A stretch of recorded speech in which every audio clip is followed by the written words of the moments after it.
important email to a colleague. Or a post on Facebook that all your friends will see.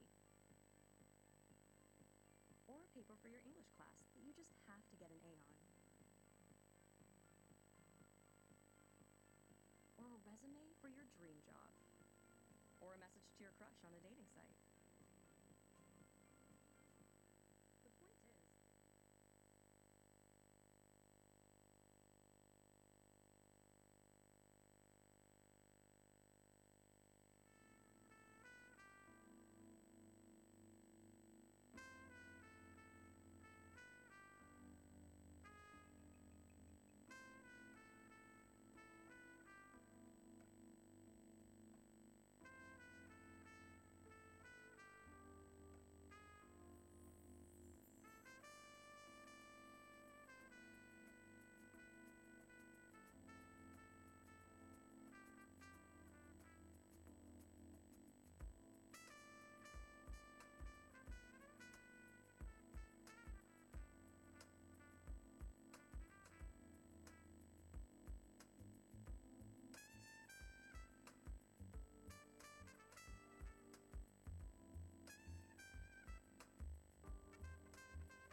Good evening, everybody. Welcome to this evening's council meeting. To begin the meeting, I would like to acknowledge that we are meeting on the lands of the Wurundjeri people of the Kulin Nation and pay my respects to elders past, present and future, and to welcome all Aboriginal and Torres Strait Islander people who may have joined us here this evening.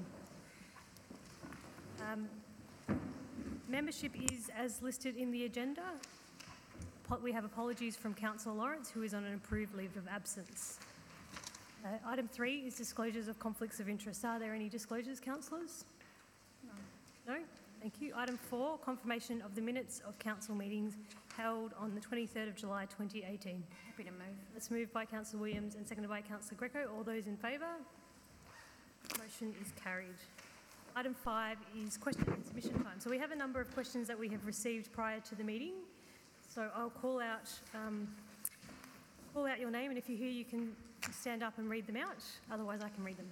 So the first question is from Helen Jennings. Not here. We are expecting her this evening. Okay. So we might leave that one till last, just in case she turns up soon. The next questions are from Anne Laver.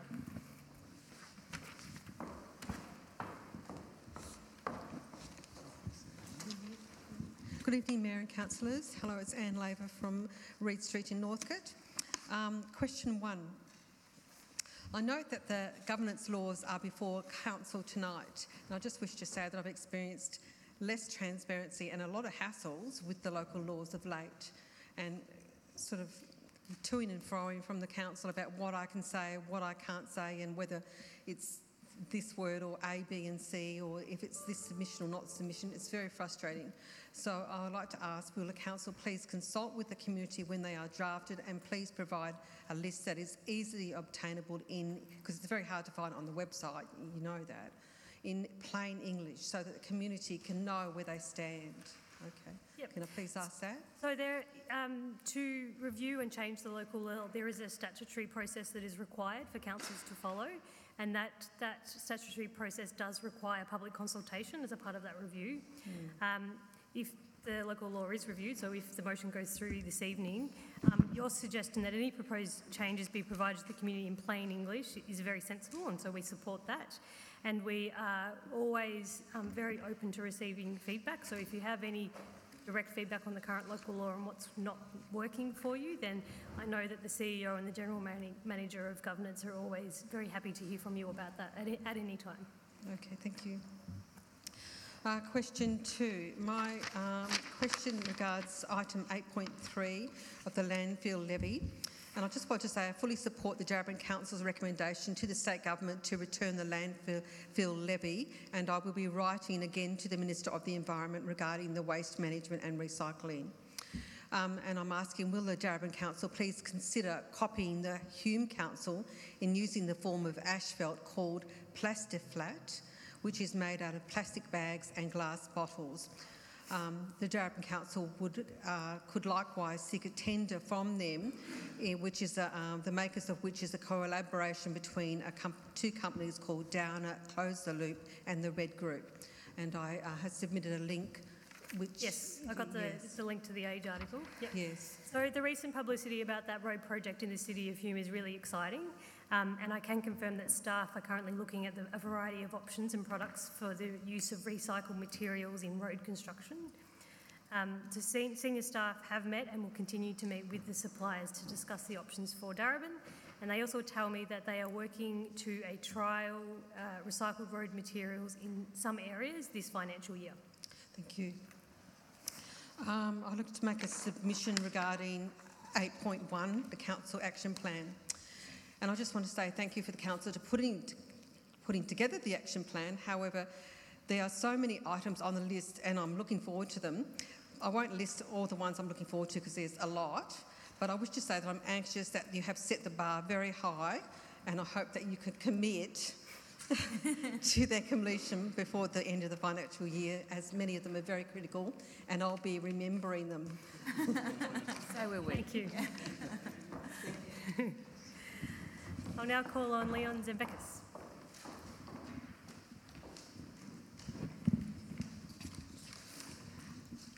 Leon Zembekis here. G'day, Council. I'm here because I'm getting frustrated. I've always had difficulty putting up notices, public notices at the Darebin libraries. I've been given a number of reasons that they're not appropriate or there's no space. Yet the council has, Darebin Council has a narrative about refugees, has a narrative about climate change, and that something needs to be done. And when other groups like Australian Conservation Foundation have had meetings at the Darebin Library, I asked them, how come you didn't advertise it for the public? Oh, we weren't allowed, Darebin wouldn't put the notice board up. I submitted these posters for approval, something that Darebin Library supports refugees, and they aren't accepted because it doesn't fit some other narrative that the manager has. I've been told by you, Kim Surf, that there's a problem with interpretation. I don't know if the Darebin policy is like the Dead Sea Scrolls, very hard to interpret, but Boroondara puts up the same posters without any problem. So I don't know what the hurdle is. If the actions don't fit the narrative, someone's bullshitting. And then it causes cognitive dissonance, and that means people aren't following a stream of their own policies. So about cognitive harmony, we have to do something. And I've been banging my head. I've got a few bruises now for at least 3-4 years. It started from the Ralph Street Library. So I don't know why it's difficult to get Gary Edge to accept these notices. Some other council staff do accept them, but then he knocks them back. A couple of proposals, make those staff the managers, send Gary to the mailroom, loss of pay. Otherwise, I don't know what happens. I recently passed these on to Councillor Newton. I don't know what was discussed. I haven't had any feedback. So there you have it. I don't know how much longer I'm going to have to bang my head and have another argument. So what's going on? Yes, I completely understand your frustration, and I know that we have spoken about this before. I think at the time I said that there has been some inconsistencies with the interpretation of the policy, which is why sometimes you might get a poster put up and other times you might get it rejected. The CEO has advised me, we talked about it this afternoon, it's been 12 months since you first raised it with me and I was concerned that it still hasn't been solved. So the CEO has advised me that the policy is now going to be reviewed. So it's clearer, hopefully in its intent, and that it supports the values and the campaigns that council are involved in. And so we'll keep you updated on that review, and then hopefully sometime soon you won't be having these problems. I hope you also look at processes, because I asked for some of the posters to be returned, and then the response is, no, they'll get lost. We don't have to, submit at own risk. So another bit of bullshit. Thanks. The next question is from Terry Mason, who isn't here, so I'll read out his question.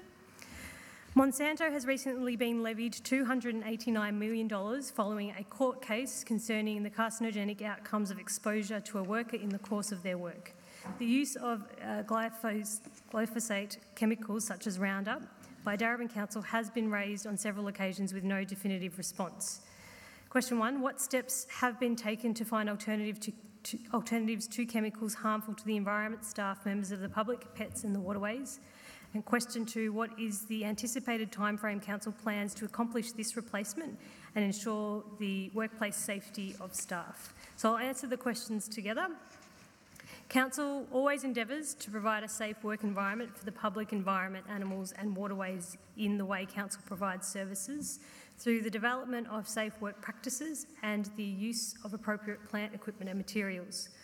All chemicals used by council employees are carried out in accordance with manufacturers' requirements and in line with safe work method procedures. Council is, however, reviewing its current practice of the use of herbicides through the review of the integrated weed management strategy. The review will consider best practice sustainable land management that can be incorporated into council's existing policies and work practices. The review will also consider a reduction of the use of chemicals for weed control, as well as phasing out Roundup. The review is currently being undertaken and expected to be completed by December 2018. So we'll go back to Helen Jennings, who is not here yet, so I'll read out her question.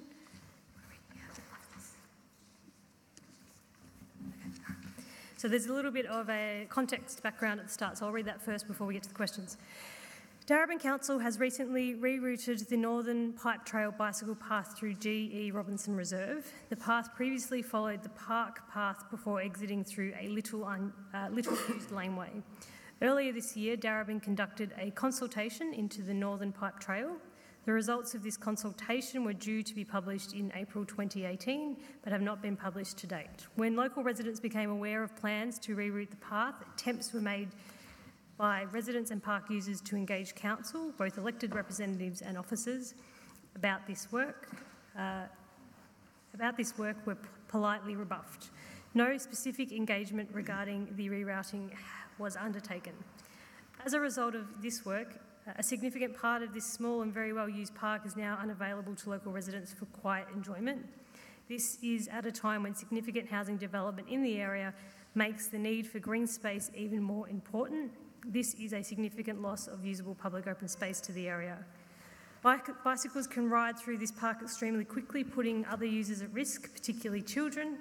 This path does not go any other community parks.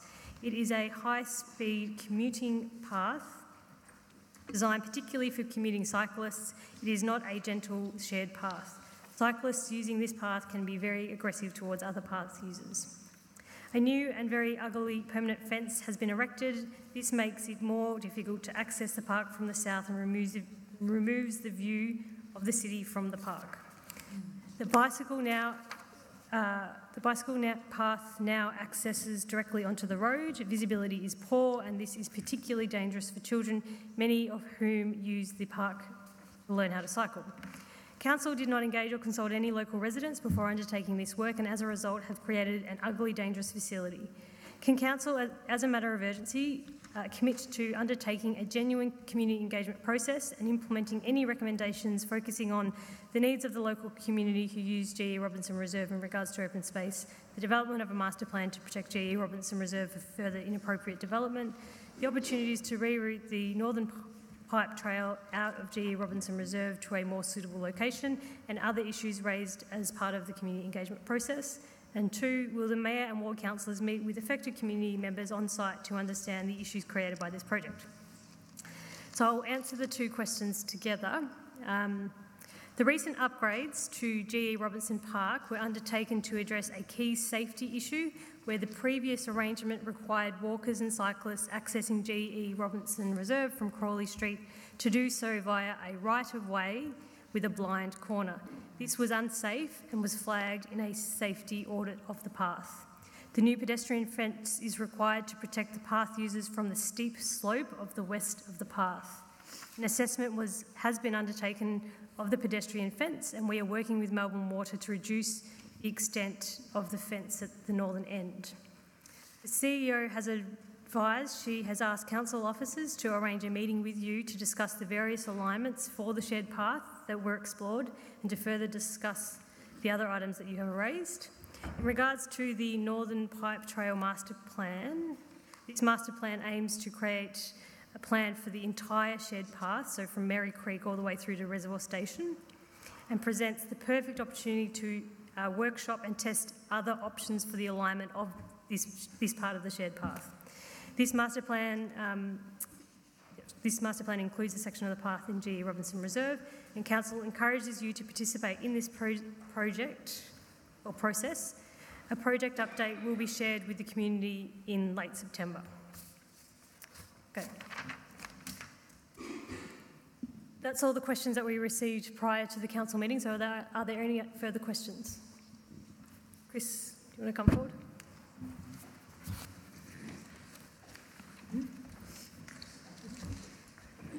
Hi, Chris Erlinson from Preston. Through you, Mayor.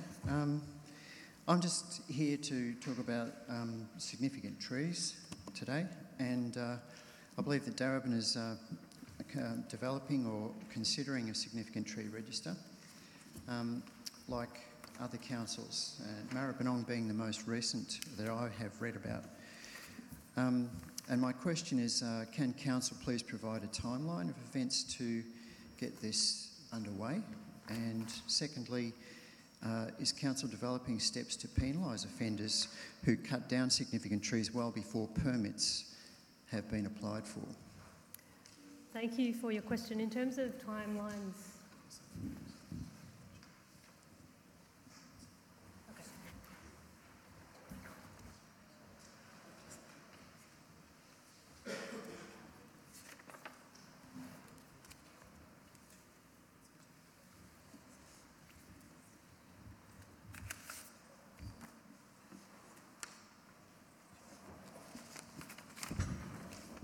Ms Wilkinson will answer the question. Thank you for the question, Chris. So through you, Madam Mayor, we are working towards and certainly trying to progress tree protections, and I would hope that we would have something in the chamber before the end of the year. And that'll include things like, so what the mechanism for that is still being worked out, so we're not really clear on that just yet. But there's lots of options available and lots of councils do different things. In terms of what happens when there's not compliance or where there's a tree loss that should have been protected or you needed a permit, that'll be something that'll get worked through at the same time, so stay tuned.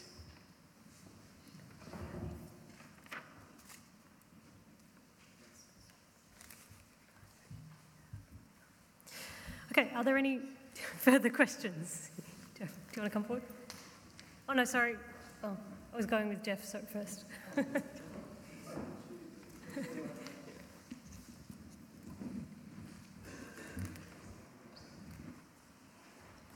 Thank you, Mayor and Councillors. You presented well on radio this morning too. Thank you.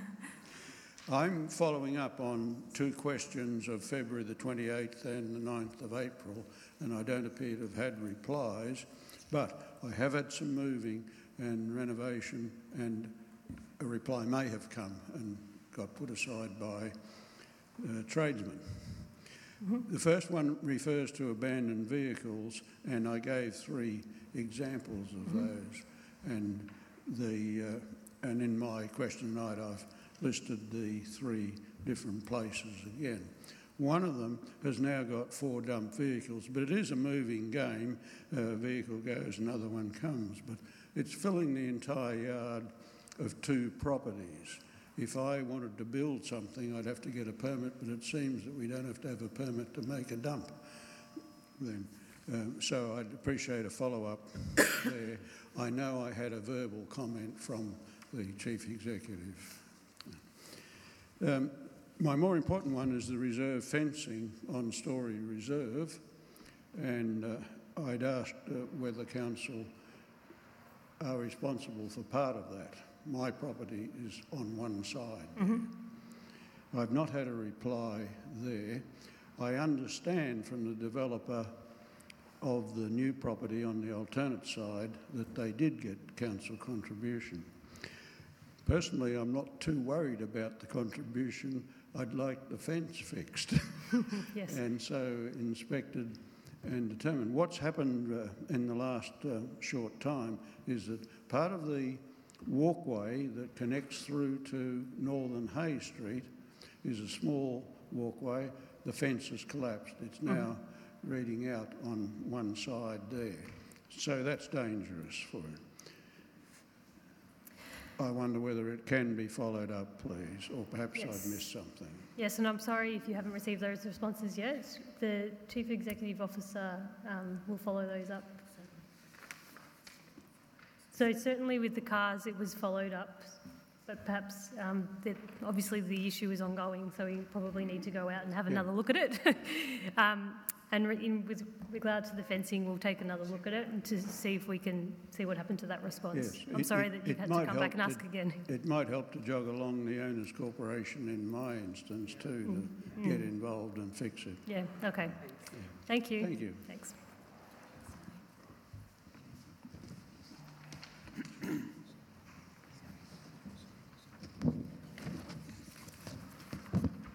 Any other questions? John?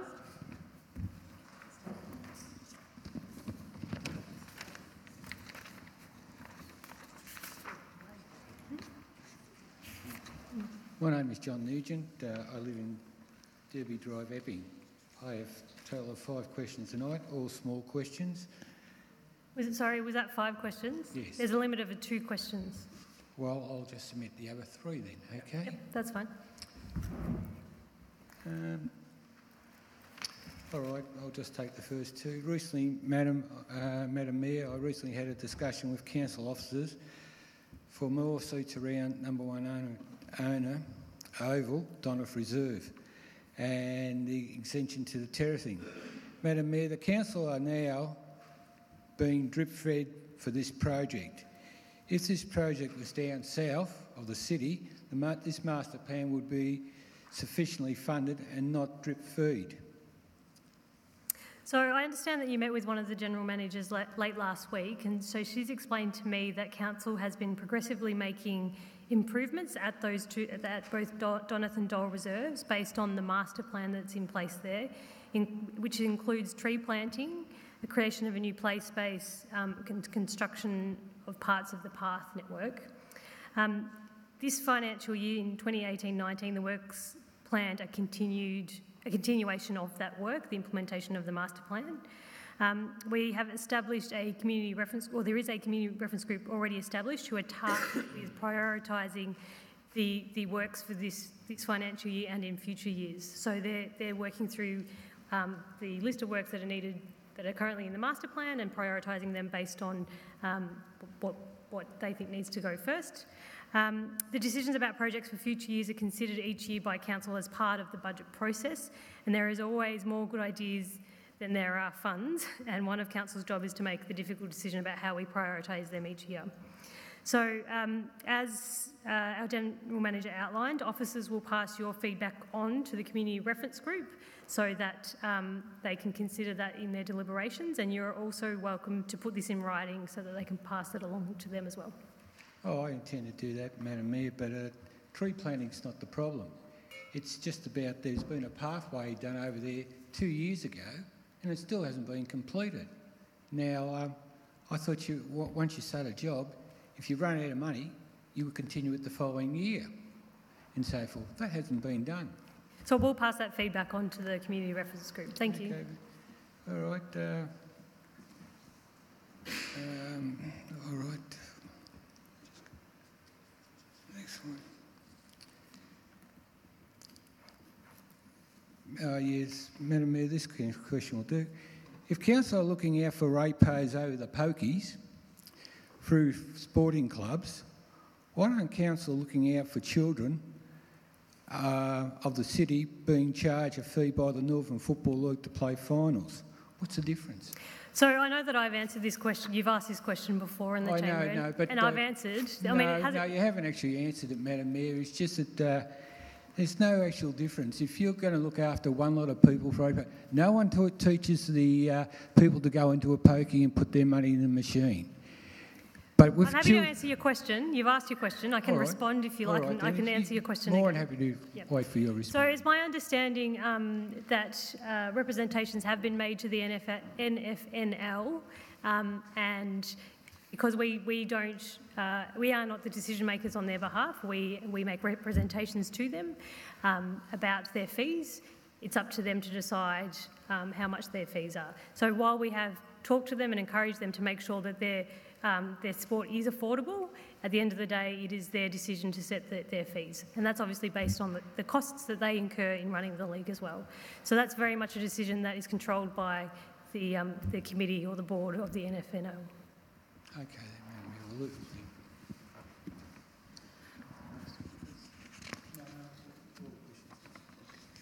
Did you pass along your other questions? Yep, okay, great. Thank you.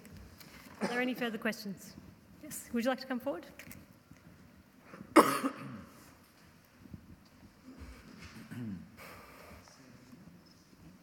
Hi, my name is Dina Marcon and I live in Hacketeer Street, Northcote. And I have a comment about agenda item number 6, but if that is appropriate. So this is regarding the petition about Separation Street? Yes, it is. So you cannot make a submission based on a petition, but you can ask a question if you wish. Oh, okay. It's a technicality. Yep. Well, will you be addressing, actioning suggested preventative measures Yep. listed and signed Yes. on the petition? Okay, Do I give examples? Can I give examples? Yep. Such as speed humps on Separation Street and reducing the speed limit, but it's all on the petition. Yeah. So tonight there is a petition that will be tabled by Councillor McCarthy. If that motion goes through, then the officers will look at all of the options that you have presented and provide us a report on those options at a future meeting at the council, and we can make sure we let you know and all the petitioners know when that's coming back to us, so that you know what the response is from the council. Wonderful, thank you. Thank you.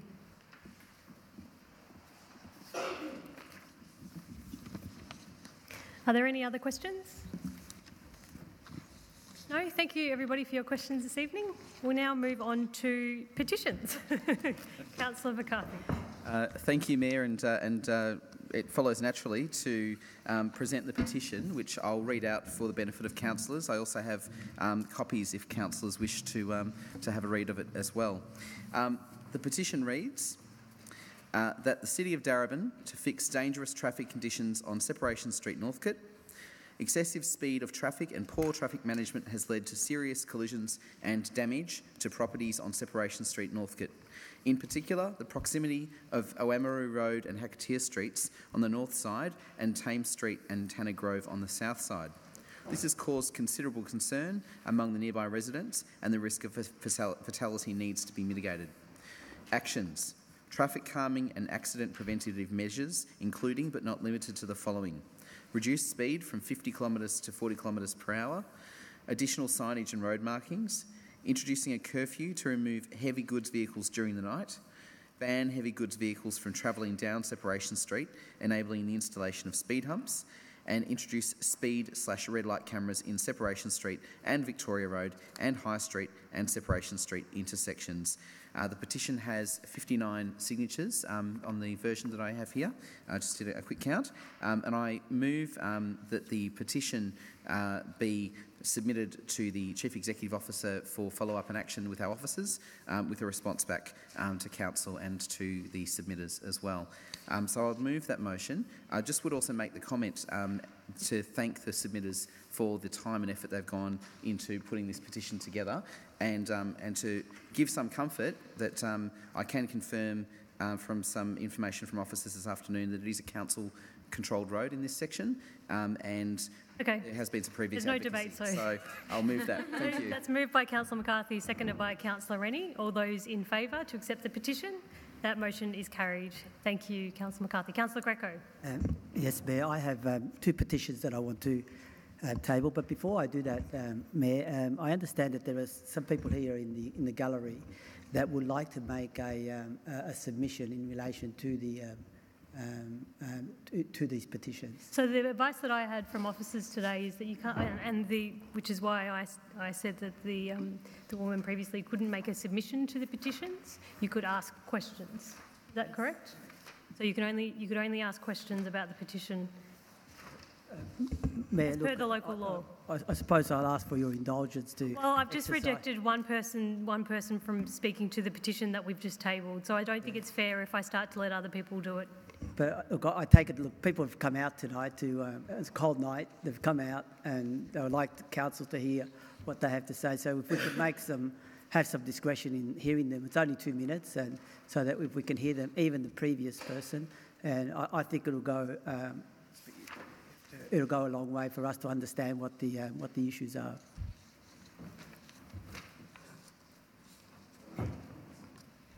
So it is explicit in the local law that no member of the public is permitted to speak to the petition when presented at an ordinary meeting. Individuals may request to speak to the petition when any report on the item is considered by a special committee at a later meeting. So there's no discretion within the local law for me to do that. Mayor, look, So the only option is if you would like to suspend standing orders, and then we thank you, don't Mayor, have for to. making. Therefore, I suspend standing order. You have to move a I'll motion. move that we suspend standing orders in order to give the members of the audience opportunity to address the council. Yeah, no. Is there a seconder for that motion? Second It's not a debate, though. hear the reason. I think it's, is it a procedural motion?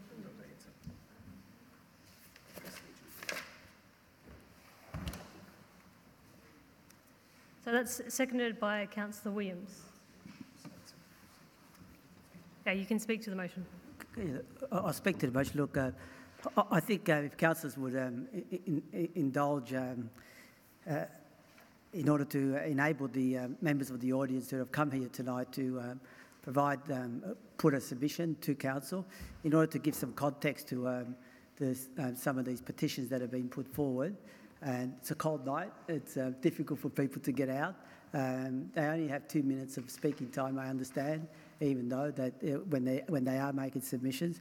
So I plead with the councillors that we approve this standing order, suspend the normal procedures, enable these people to make their comments, because I think they will enlighten us and also provide some context to the information that we're receiving here through a petition. So again, I appeal to councillors that without wasting any further time, that we just suspend the standing orders, allow the members of the audience to speak, and then we can proceed. Thank you. Councillor Williams? I believe that this council needs to start looking at itself regarding being accountable and transparent. And I think that Gaetano has demonstrated exactly just at the start. Councillor Greco. Councillor Greco, sorry. That I think it's time that we need to hear more from our residents, especially they have a voice and we need to hear it. Thank you. Are there any further speakers? Councillor Messina. Thank you, through Madam Mayor. You could just lift your microphone up a little bit.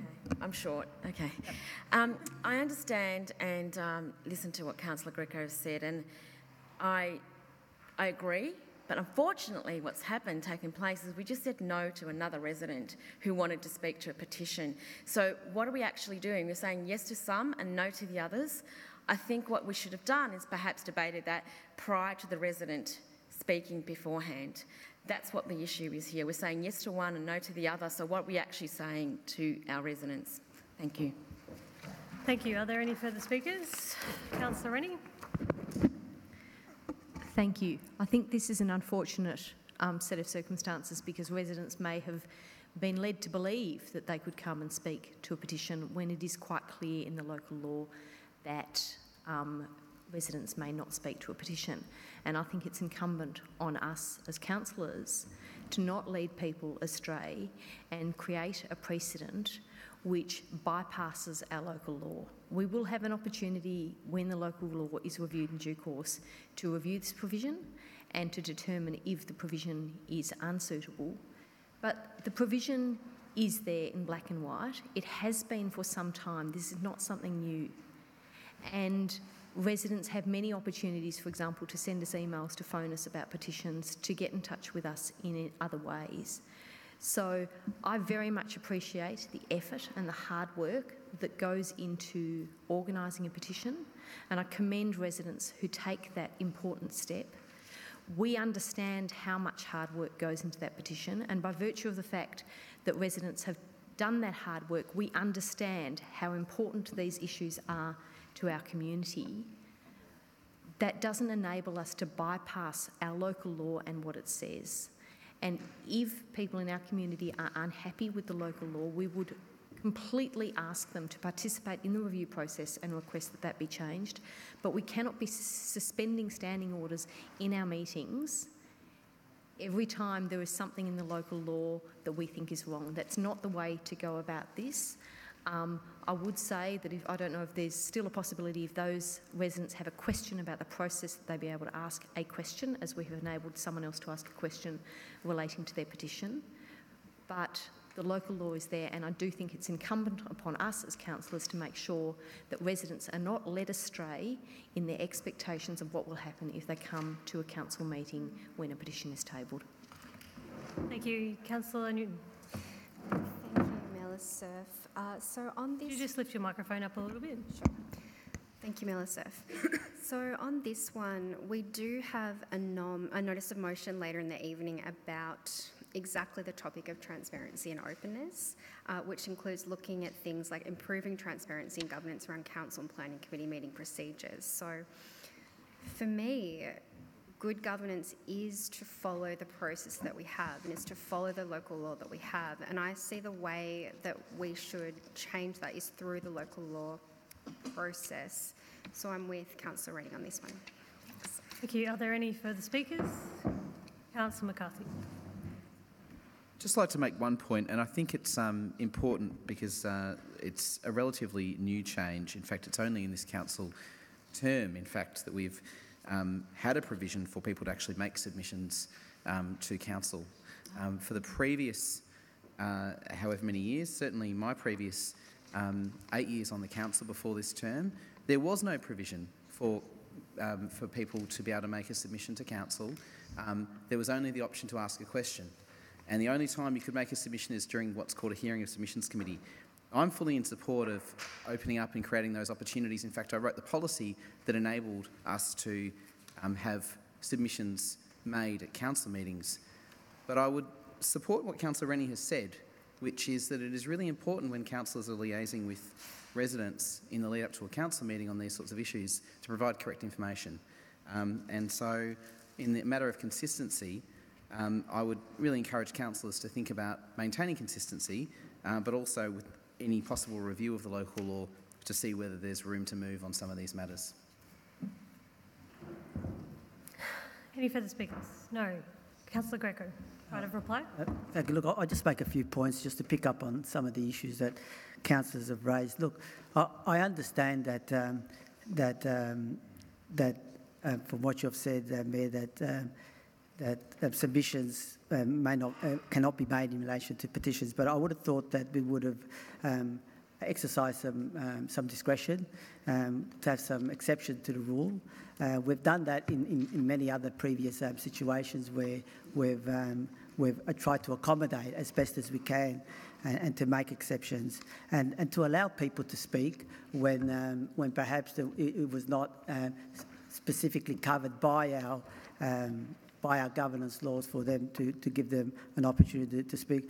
I think we really need to be flexible, councillors, and also we need to be considerate of the community and of the public in relation to when they actually make some requests or some demands on the council, and that we're not overly bureaucratic in relation to our processes, and that we don't try to sort of hide, if you like, behind rules and regulations, which can at times be quite cumbersome in regards to providing proper input for the community in relation to our deliberations. And I think, councillors, really this goes to the core of being an open, transparent and democratic council that enables people to come and if they want to have their say within that half hour, why not give them an opportunity to have their say, and then we could deal with the matter. Just by our very debate here, we've taken up all the time that we could have given to our community members to make their simple submission to the council, and we could have been already proceeding with other items on the agenda. So I appealed to councillors to reconsider their position, to not be overly bureaucratic, to not be strapped by the provisions. We have a motion before us where we can make an exception to the rule. It's a bit unfortunate that the other person is not able to be here to actually participate. But given that we already have some people here, at least let's satisfy them. Thank you, so that we can hear what they have to say. Thank you, Councillor Greco. I'll now put that to the vote. All those in favour to suspend standing orders? All those against? The motion is lost. So we'll now go back to tabling the petitions. Okay. May I have two petitions to present? Yes. The first petition is from Caterina Mascioli from Mill Park, and the petition reads as follows. we, the undersigned parents of Northern School of Autism, petition Darebin Council to keep our old children's crossing supervisor for the ongoing benefit and safety of our autistic children who thrive on routine, familiarity, predictability of their surroundings. To our great disappointment, and for no apparent reason, Council has replaced our crossing supervisor after only 6 months, making it difficult for our autistic children to familiarise themselves with a new crossing supervisor. Council appointed our first ever supervisor at the start of February 2018 after more than 2 years of lobbying. Not only were we relieved as parents, but day by day our autistic children became more comfortable and confident with road crossing and the supervisor. Under friendly instructions, they would wait at the yellow line for the supervisor's whistle before crossing the road, and with his encouragement, some children would even stop and spell out "stop" to their parents and give high fives, which is a sign of how comfortable they have become with the supervisor. Not only was the supervisor very professional, he even learned all the children's names and developed an excellent relationship with them. His understanding of the children's needs and their safety has been remarkable. This continuity and dedication is very important, as our children who are on the spectrum of autism don't like change, as their life is based on daily routines and familiar surroundings. As parents, we live and breathe what it means to have autistic children, so we know what's best for them. We therefore call on Council to immediately reinstate the old crossing supervisor for the benefit and safety of the children.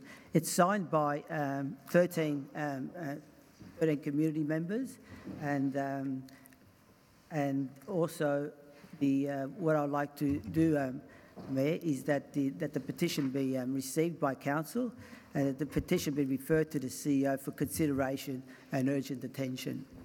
And finally, I'd just like to thank some of the parents and who have come here tonight, who have actually put forward this petition.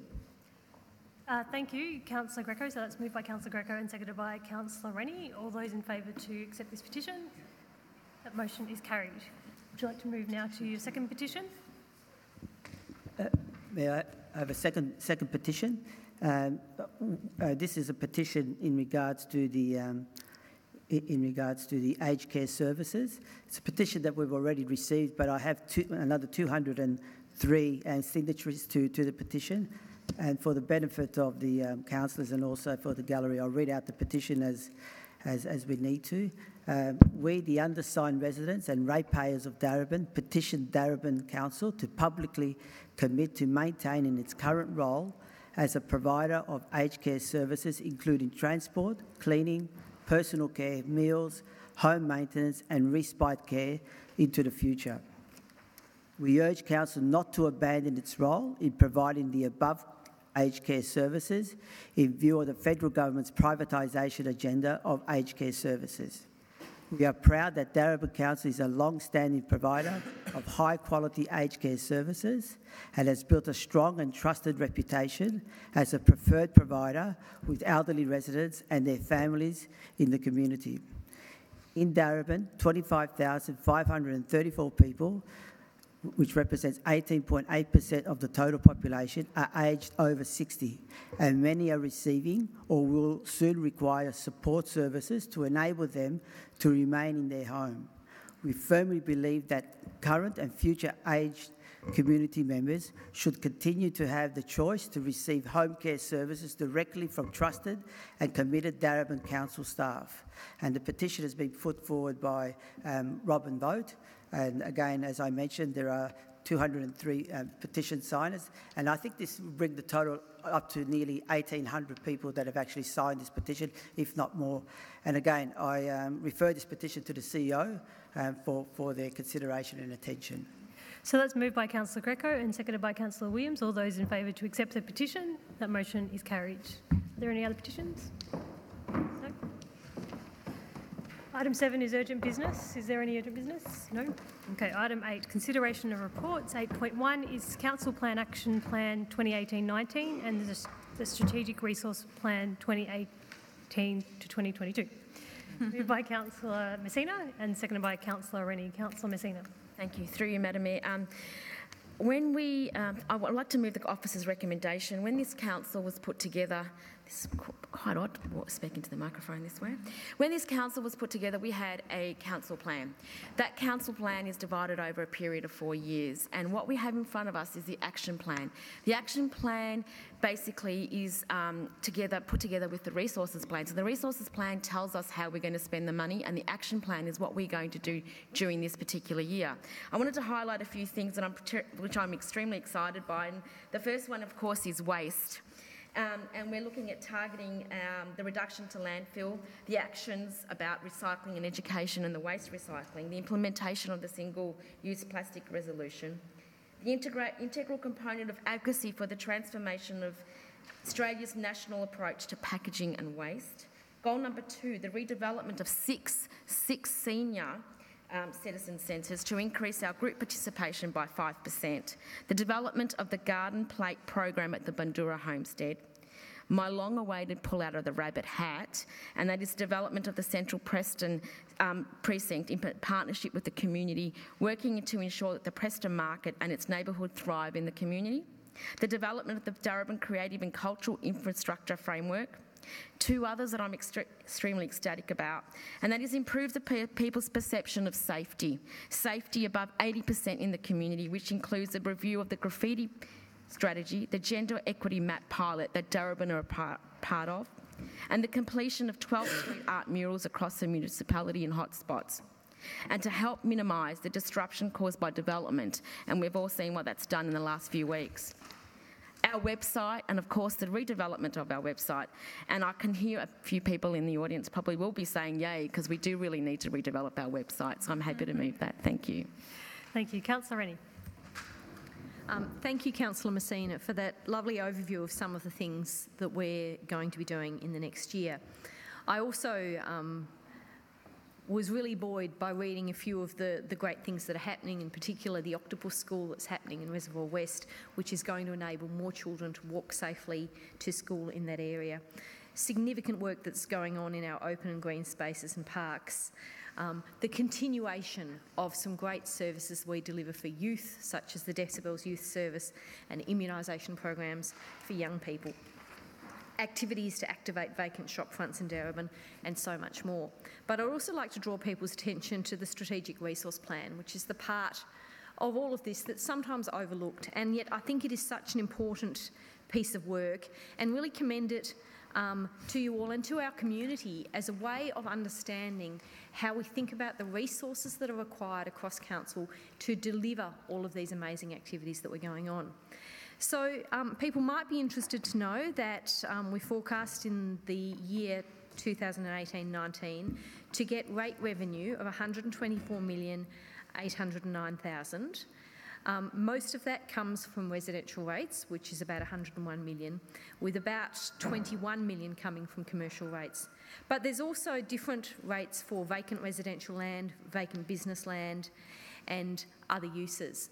And I think this is an important document because it highlights where the money comes from, how we spend the money, and the other resources that are available to council to ensure that our community gets the amazing services that it gets and the infrastructure built and all of the other activities that are going on. So I think these 2 pieces of work should be looked at and considered together, and I commend them to you and to our community in terms of understanding the work of council. Thank you, Councillor Rennie. Councillor McCarthy.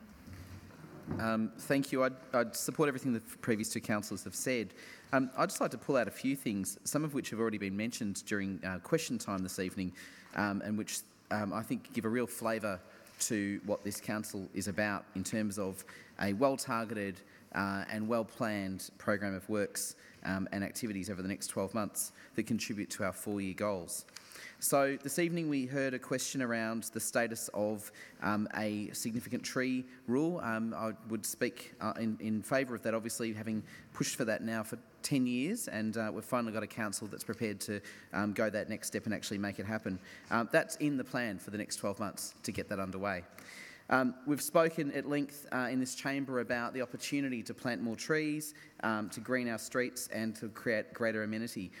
we are undertaking one of the biggest programs of planting works with 2,100 street trees and 300 park trees to be planted over the next 12 months, which will support our urban canopy and, of course, our urban forest. This is actually an increase of 500 trees, 19% increase compared to the previous year. We'll be planting 5,000 Indigenous plants within conservation parkland and bushland. Some of that is replacing things that have died out, but a lot of it is new planting. Obviously, with the work under the Solar Savers program, the largest program of solar installations of any city in Australia, we're doing some work on that later in this meeting, of course, and that is also doubling our solar capacity over the next 4 years. We're going to be completing a number of works in relation to our Streets for People program, running from Miller Street down to Mary Parade alongside the South Moraine Corridor, and that's really going to create a high priority pedestrian and cycling environment and a beautification of that area, which has suffered a lot. And lastly, I just want to mention the St George's Road corridor. There's a lot of interest in what will happen after Melbourne Water moves on. Well, we're doing the planning work over the next 12 months, and so residents should feel assured that we'll have that funding and that program underway. Thank you, underway. Councillor McCarthy. Are there any further speakers? Councillor Amir. As Anne mentioned at the beginning of the meeting, it is absolutely an ambitious agenda that we're setting out on, and what I see when I look at these actions is that we're continuing the really good work that Council has been doing for many years, things like the working with young people around jobs and training, immunisations, support for families, that has been going on for decades and will go on for decades. We've also got a whole lot of work that this Council has brought in or expanded, as well as was mentioned by Councillor Rennie, a real focus on making sure we're in a strong financial position to be able to plan for the future and some big projects coming up.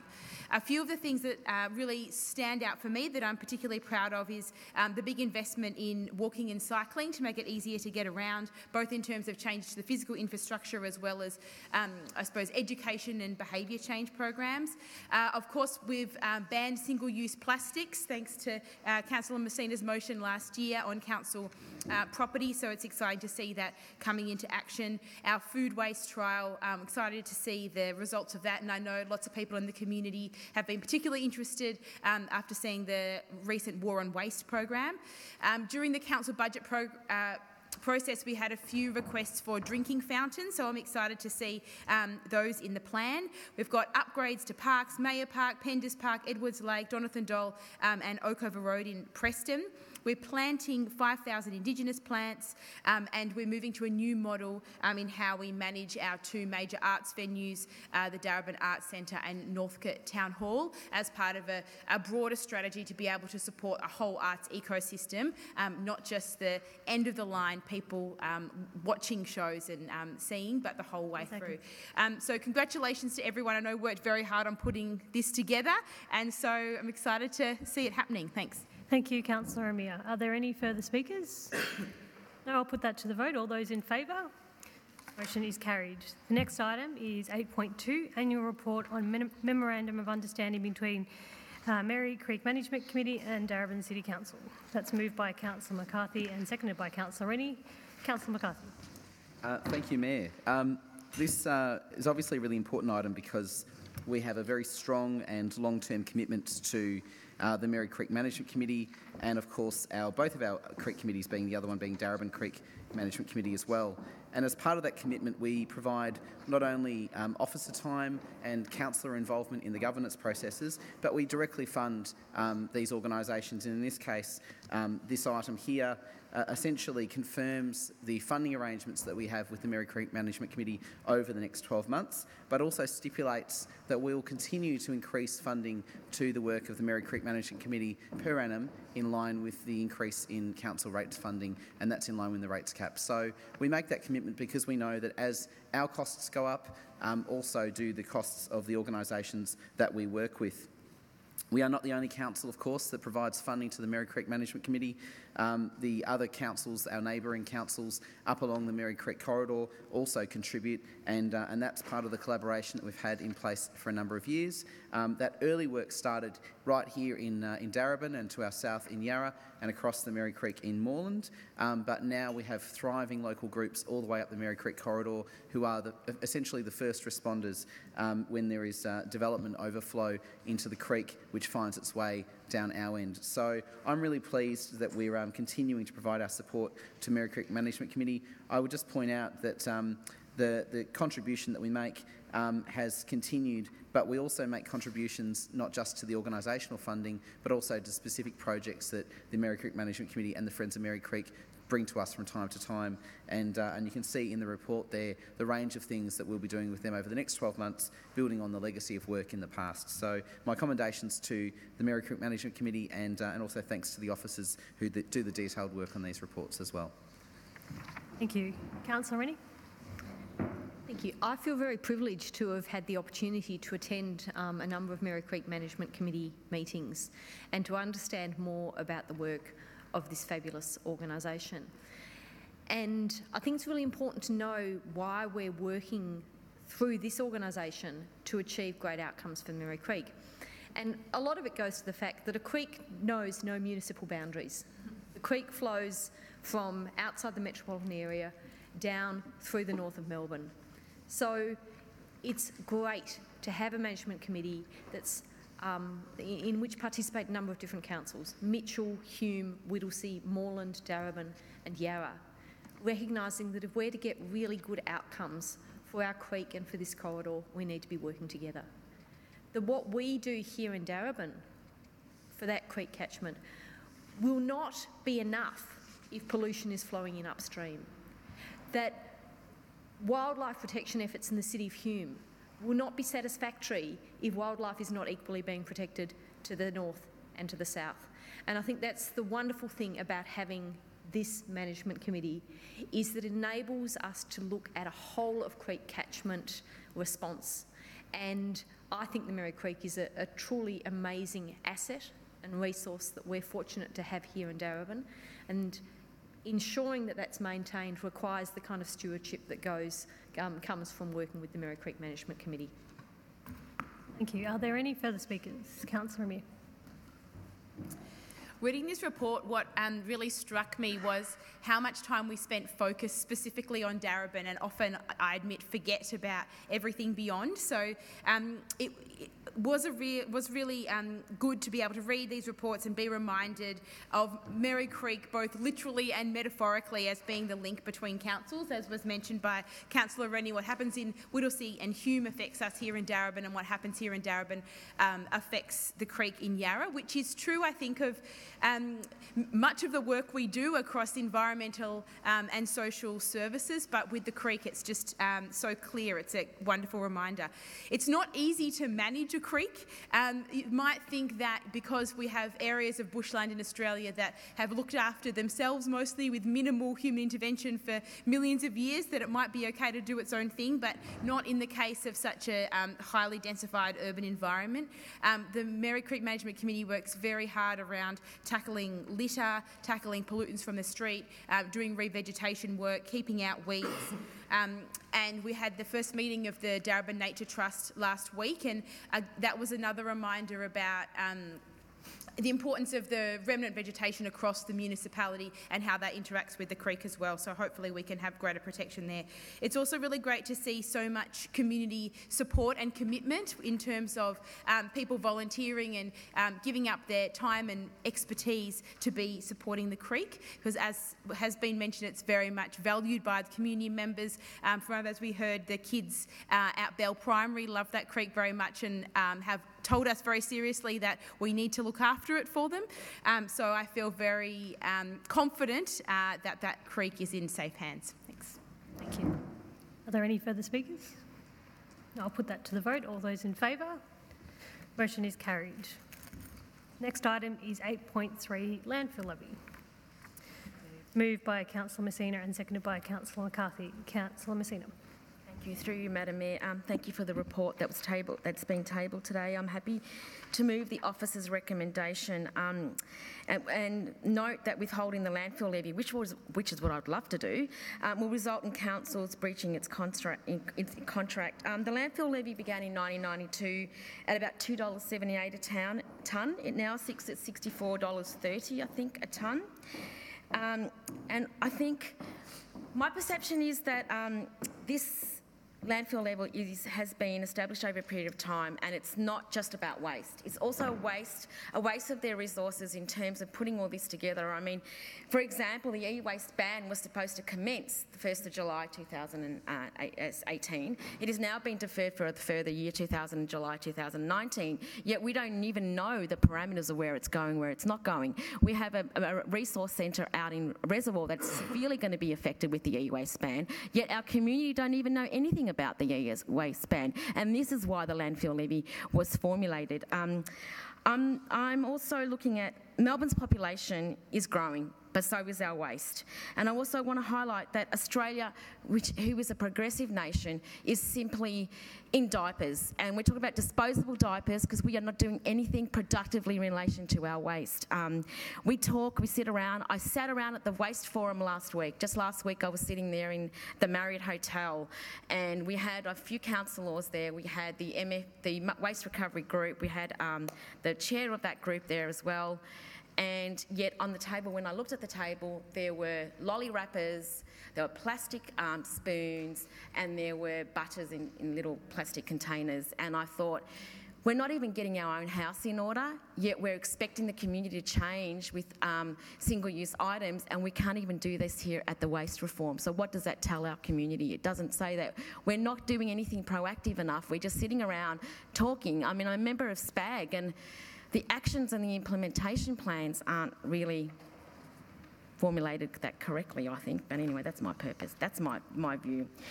But I also want to note that there is $511 million sitting there at the Sustainability Fund, and we're only going to be using about $18 million this year from memory. So where's the rest of the money? What are we doing with it? Thank you. Thank you. Councillor McCarthy. Thank you, Mayor. So this item actually has come following a notice of motion that I put forward early last year, which resulted in a report that talked about some of the issues. But at the time, one of the things that we identified was that Darebin, like any council in Victoria, has, as Councillor Messina has been pointing out, been contributing significantly through the collection of the landfill levy at the point of receipt of rubbish, and has been carrying that funding through to state government now for a number of years. And the significant increase about a decade ago to around $60 has obviously meant that a huge amount of money has accumulated in government coffers in this time. Councillor Messina mentioned that figure of $511 million, which continues to grow each year. It's great that the state government has finally spent some, but that money was there to be spent, and we don't need to tell the government, because we've told them already, what they need to be spending money on when it comes to waste resource recovery, climate emergency, you name it. There are projects ready to go on the table, both technological and behaviour change and system change, that money could go into spending right now. So why is this money continuing to sit with the Department of Treasury and Finance in government coffers? What is the benefit to the state government's budget bottom line? It is, I think, quite galling that essentially the budget of four medium-sized local councils is sitting in government coffers, not being spent at all, when it could be spent and delivering benefits across not just Darebin but across the whole of Victoria. So we've put forward a couple of very clear actions, and one of them is actually the formation of a statewide network, a landfill levy advocacy group, which Darebin will be leading, hopefully, with other councils on board. And we need to step this pressure up as quickly as possible. Thank you. Are there any further speakers? Councillor Greco. Thank you, Mayor. Look, I'd just like to make a few comments in relation to this report. I'm glad that we've received this report because it actually points out to us the lack of power that we have as a council in relation to forcing the state government not to give us something new, but to give us something that is already out. Can you just speak into your microphone a little bit better? Yeah, I will. Thank you. Thank you. So as I was saying, I really look for in relation to this report, because what it talks about is the report mentions how the strategies that we've used to date, and if you look at page 99, writing to the Premier, writing to all sorts of parties and things, actually have not delivered any outcome for us. So, and I understand from the report, and I appreciate the study that was done, that we cannot withhold the levy because of the breach of contract implications and things like that. So we're in a bind here, councillors, because whilst we've tried everything that we can, writing letters, meetings, forums and all these sort of things, but we don't seem to be getting an outcome. And at the same time, we can't take that drastic move of withholding the levy, which is a form of strike action, if you like, in terms of forcing the government to the table. So what I think we need to do, councillors, that I support the idea of forming a new group, which is the group that's mentioned here, the Landfill Levy Advocacy Working Group. But really, councillors, I really think that this group would need to actually think beyond what we've been doing, and we have to be a little bit more strategic and, dare that I say, a little bit more radical and a little bit more forceful in ensuring that that the levy money that we pay the state government actually comes back to the council. Doing more of the same is not going to deliver any goods to us. So we really have to up the ante, and it may be that. And I'm hoping that the committee will come back with some suggestions on much more proactive activities that we can undertake. Thank you, Councillor Greco. Are there any other speakers? I'll put that to the vote. All those in favour? Motion is carried. Next item is 8.4, delegation of power, duties and functions to council staff. Moved by Councillor Amir and seconded by Councillor Newton. Councillor Amir. So what we have here is a statutory process for the delegation of powers, duties and functions to senior staff in the organisation. So under the Local Government Act, us as 9 councillors are responsible for the work of the council, but of course it's not possible for 9 people to do the over 100 functions that council serves, hence this motion here tonight. There was a similar motion passed in September last year, but there's a new one being passed tonight because of some changes to legislation and also the organisational restructure, which has been underway in the last 9 months or so and is now, I believe, complete, almost complete. We have a lot of functions that are listed here, 59 pages, which is indicative, again, of the very broad range of services delivered by council. And so I'll tabling that for this evening. Thank you. Councillor Newton. Thank you, Melissa. So I'll second everything Councillor Amir said. I wouldn't want our meetings to go for as long as they would if we had to undertake all of these duties. So very happy to be delegating this to our CEO and council officers. Some of the things that we're delegating include things like the power for authorised officers to declare a dog a menacing dog, lots of things around food handling and restaurants, so the power for officers to direct by order that food is put in a clean and sanitary condition, and even the power to suspend or revoke the registration of a food premises if it gets to that point. Lots of things under planning, such as the power to review the planning scheme, things like installing street lights on roads. So I think this really, as Councillor Moore was saying, just really goes to the scope of the work that we do as a council, and very happy to be delegating this tonight. Are there any further speakers? Councillor McCarthy. I'd just like to highlight one, which is a new delegation which we haven't had before, and only recently came into play with the adoption of Council's EUA policy, which is that we now are delegating tonight the power to the CEO to undertake and enter into environmental upgrade agreements on behalf of Council and declare and levy an environmental upgrade charge. This is a new power which Council has taken on, and to make that operational, we identified that we would delegate that to the Chief Executive Officer for good reason, because when we want to create a situation where we could rapidly reduce the energy consumption or energy use by council in its buildings, we need to be able to move quickly and make those arrangements rather than having a delay going through the chamber. all those decisions are made in line with policy, but it's just an example of how we're embedding those good practices through that mechanism into the everyday work of council. So we'll obviously hear back about environmental upgrade agreements that council has undertaken or engaged in, but we've actually made that part of the business as usual approach of reducing energy consumption and wherever possible actually having a positive environmental input through our internal practices. So really pleased to see that as part of the delegation for the first time. Thank you. Are there any further speakers? No? I'll put that to the vote. All those in favour? Motion is carried. Next item on the agenda is 8.5, 6 months progress report for community advisory committees with councillors. Councillor representation. It's moved by Councillor Rennie, seconded by Councillor Amir. Councillor Rennie. Thank you. This is a motion that we would note the reports provided by these advisory committees. So on the 13th of November last year, we were all appointed to a number of advisory committees in council, and this is the 6-month progress update on the work of those committees. There are 19 committees that have provided a report, which is quite an impressive number of committees, and I know that we have all, I think, as a councillor group, been quite busy attending, observing and listening to those community members who have been selected for positions on these committees. The role of these committees is incredibly important. They are forums where people in our community who have expressed interest and been selected for their knowledge and expertise and wisdom and experience in particular fields that we are interested in come together to provide us with advice. So these are committees which are not about us putting our ideas forward. They're committees which are about councillors and staff within council listening to the views of our community, being informed by those views and using that knowledge that they have to inform our decision making.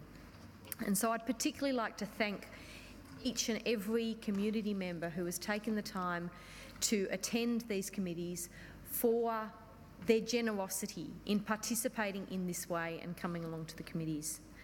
I've been to a number of committee meetings and chaired many of them also. And one of those that always is a real pleasure to attend is the Darebin Aboriginal Advisory Committee, where we are so privileged to hear from members of our community about what we can do as a council to be more inclusive and to create an environment where equality for all can thrive. And look, I think there's probably not a lot more to say other than these groups have worked hard. They do inform the sort of decisions we make, and I thank all of the officers also for the time that it takes to resource these committees and for their work in putting together this report. Thank you, Councillor Rennie. Councillor Amir.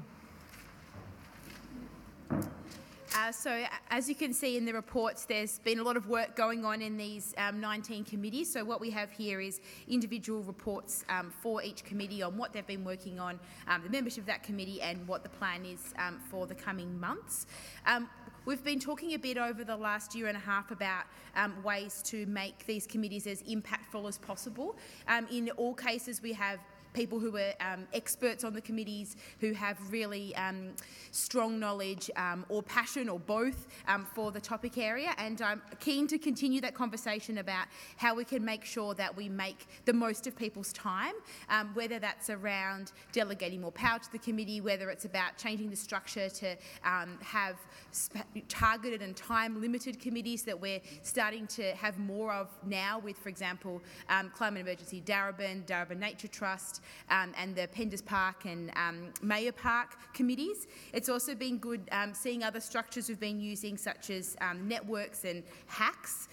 So I very much thank everyone who has been a community representative on these committees and participated in other ways, and I look forward to, I suppose, continued work in making sure that we can make sure that if people are giving up their time to give to us here at Council, that we're absolutely making the most of it to continue the good work of that impact right here across Darebin. Thank you. Councillor Newton. Thank you, Mela Surf. So a big part of our role as councillors is about being good decision makers. And for me, what that means is listening to the community and listening to the people that we have around the table on the advisory committees. So just to talk briefly about some of the committees that I'm on, there's the Healthy and Active Ageing Board. We met with our expert panel last week to speak about making an age-friendly Darebin, and particularly the changes that are coming down from the federal government, which means that we have to look really carefully about what we do with aged care and our $6 million investment in it every year. And I've really appreciated what expertise the Aged Committee brings to us. Particularly, I'll also speak about Councillor Williams and I are on the Darebin Disability Advisory Committee, and what we've been able to do from that committee is things like, that was the first time that we spoke about the Changing Places toilets, which are now, for people with all abilities, which are now in the budget. That's all being rolled out at the moment. We had a meeting last week where it was noted that there's a lift that isn't working very well up in Bundoora in one of our buildings, where we were talking about getting that fixed in about 18 months. And so Councillor Williams and I were able to sort of put that up to the CEO, and we're hoping to fast track that. So the benefit of having community advisory committees is things like that. With the Arts Ambassadors Committee, we're looking at the cultural infrastructure plan, really getting Northcote Town Hall and Darebin Arts Centre as active as possible. And just last week, we had the first meeting of the official Darebin Nature Trust, and just to be in a room with the expertise of the people was just absolutely overwhelming, and I really, really enjoyed that process, and I'm so looking forward to what comes out of that committee. And just lastly, Councillor Mayor and I are on the Sexuality, Sex and Gender Diversity Committee, and it's been such a big year with the marriage equality vote, and Darebin supporting that very strongly. 10 seconds. Yep. And I just want to say that I think that the community and the people that we get along, it's just so valuable to us being good decision makers. Thank you. Are there any other speakers? Councillor Greco. Thank you, Mayor. Look, I'd like to also make some comments. First of all, I support all the comments that have made by the councillors in relation to the very valuable work that these committees do. I think we're one of the only councils in Melbourne, at least, in the Melbourne metropolitan area, that has such an array of committees compared to many other councils. Many other councils just have the normal sort of statutory type committees. We tend to go beyond that, and in order to address the multitude of issues and affecting our city. And again, I'd like to stress the work that's done by the members on the committee, and again, as has been mentioned, the work that they put into it, their expertise. Often they're much more knowledgeable than us in relation to their specific area of interest, and it's quite informative to be part of those committees. But also I'd like to offer some sort of critical analysis of what I've seen over the last few years in relation to these committees, and particularly this year it's come to a fore, and I think it's something that we really need to take on board and really listen to. There have been a few committees, and I think it's a strength more than a weakness, that a few committees have actually have been critical of some of the processes of the committee. And I know that we're trying to review how we run these committees, but some of the committees members have been critical of some of the advisory committee processes, and asking for council to actually listen to how we can actually improve in regards to how we do our work, how we do our consultation, and how actually we start to implement or take on some of their suggestions. There's been 2 or 3 committees that have done this, and I don't see it as a bad thing. I think in a sense it's a positive thing, because it enables us to grow in terms of to be much more open and critical about how we deal with the advisory committees.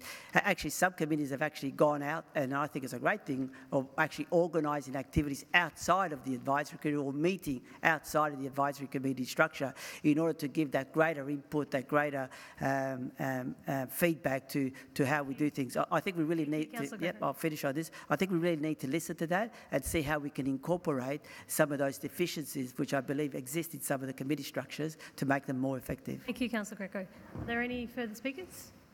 No, I'll put that to the vote. All those in favour? That motion is carried. The next item is 8.6, which is CT 2018-42, supply and installation of solar PV systems for the Darebin Solar Saver Program 2018 to 2021. Councillor McCarthy would like to move that motion, And Councillor Newton will second. Councillor McCarthy. Before I speak to the motion, Mayor, I just need to insert some names into the motion where there are blank spaces. So with your indulgence, I'll just read out not the whole motion, but just those names. In point 3, after the words awards the appointment of, to insert Solargain PV Proprietary Limited, comma, the Environment Shop Proprietary Limited as the trustee for Environment Futures Trust, trading as Environment Group, and Flextronics Australia Proprietary Limited, trading as Energy Matters. So that's in point 3. In point 4, after the words awards the appointment of, insert the words Solargain PV Proprietary Limited, comma, the Environment Shop Proprietary Limited as the trustee for Environment Futures Trust, trading as Enviro Group, and Flextronics Australia Proprietary Limited, trading as Energy Matters. And then in point 5, after the words Solar PV Systems 2, insert the word Solargain PV Proprietary Limited. So, thank you. Thank you. Okay. You may speak to the motion. Thank you very much. The first thing I'd say, obviously, is that we've gone through the process of engaging or setting the policy to commit to delivering 4,000 solar panel installations on roofs, residential, business, you name it, across Darebin over the next 4 years. It's the most ambitious and largest solar rollout of any city in Australia across a range of sites. So we are really proud of this. It's going to double solar generation in Darebin, renewable energy generation over the next 4 years from 18 megawatts to 36 megawatts. There is nothing else like this in any city in Australia. And it is a massive undertaking. We need to find the right partners to work with us. We've obviously got the community interest. We've got 477 households who have committed to be part of the first year, and that goes a long way to meeting our program goals over the 4 years. But tonight, by committing to these contracts, we are actually identifying who we're going to work with over the next 4 years to actually see those installations happen, delivering high-quality products in people's homes, on people's roofs, not just to the low-income and pensioner households that we've focused on in the past, but in order to get scale, which is critical with this program, to a range of other households, which is why the scale of solar installations actually ranges from 1.5 kilowatts, which is the smallest standard system you can get, which is what we delivered in the first program, all the way up to 30 kilowatts for very large households. And in those cases, we might be talking about a household that has 5, 6, 7 or 8 people living in it, or even in a mixture of rental properties in a multi-unit development. So this is significant. No one has done this before, and we've got to get it right. It's also the largest contract that I can recall us committing to in certainly in my time on council. Under point 3, as councillors would see, we've got a contract there over the 4-year period, taking us through to 2021 of $16 million. So that is a significant investment, and we've gone through a rigorous process, as councillors would be aware, to find the right contractors to work with to make sure that we can deliver the best product and the most affordable product to our residents and businesses. So I'm enormously proud of what we're doing here tonight, which is implementing this policy, which we set in place in December 2016. And I'm also really proud of the Darebin community for so passionately taking up this program and being leaders in Australia in terms of the uptake of solar, and certainly not just in the usual suspects, but it's actually been people that see the value, not just to themselves, but also their whole community of getting on board. So to our solar citizens, we salute you, and to our providers that I've just mentioned there as well, thank you for putting yourselves forward, and to the other companies that weren't successful, thank you for being part of the process. But I'll just end by saying thank you particularly to the officers, and also to note that 3 other councils have now asked us to be their vetting organisation for their tenders in this area as well, which is great. Thank you. Councillor Newton. Thank you, Millicent. I'd really like to second everything Councillor McCarthy said on this one. We've gone through an extensive tender process for this, and thank you to our officers for that. I think this is such a win-win program, because what it means is we have lower electricity prices for people. We have a huge investment in solar. We also are supporting local businesses. That was one of the weighting criteria, 10%, a local business. We looked at things like price, system quality, experience and capacity, environmental systems, whether it was local. and its quality. So really, really happy to support this, and congratulations to the companies that are through. Thanks. Thank you. Are there any further speakers? No, I'll put that to the vote. All those in favour? Motion is carried. The next item is consideration of responses to petitions, notices of motion and general business. There are none. Next item is 10, notices of motion. 10.1, governance, local law and planning committee charter. Councillor Williams, would you like to move that as tabled? And that's seconded by Councillor Messina. So Councillor Williams.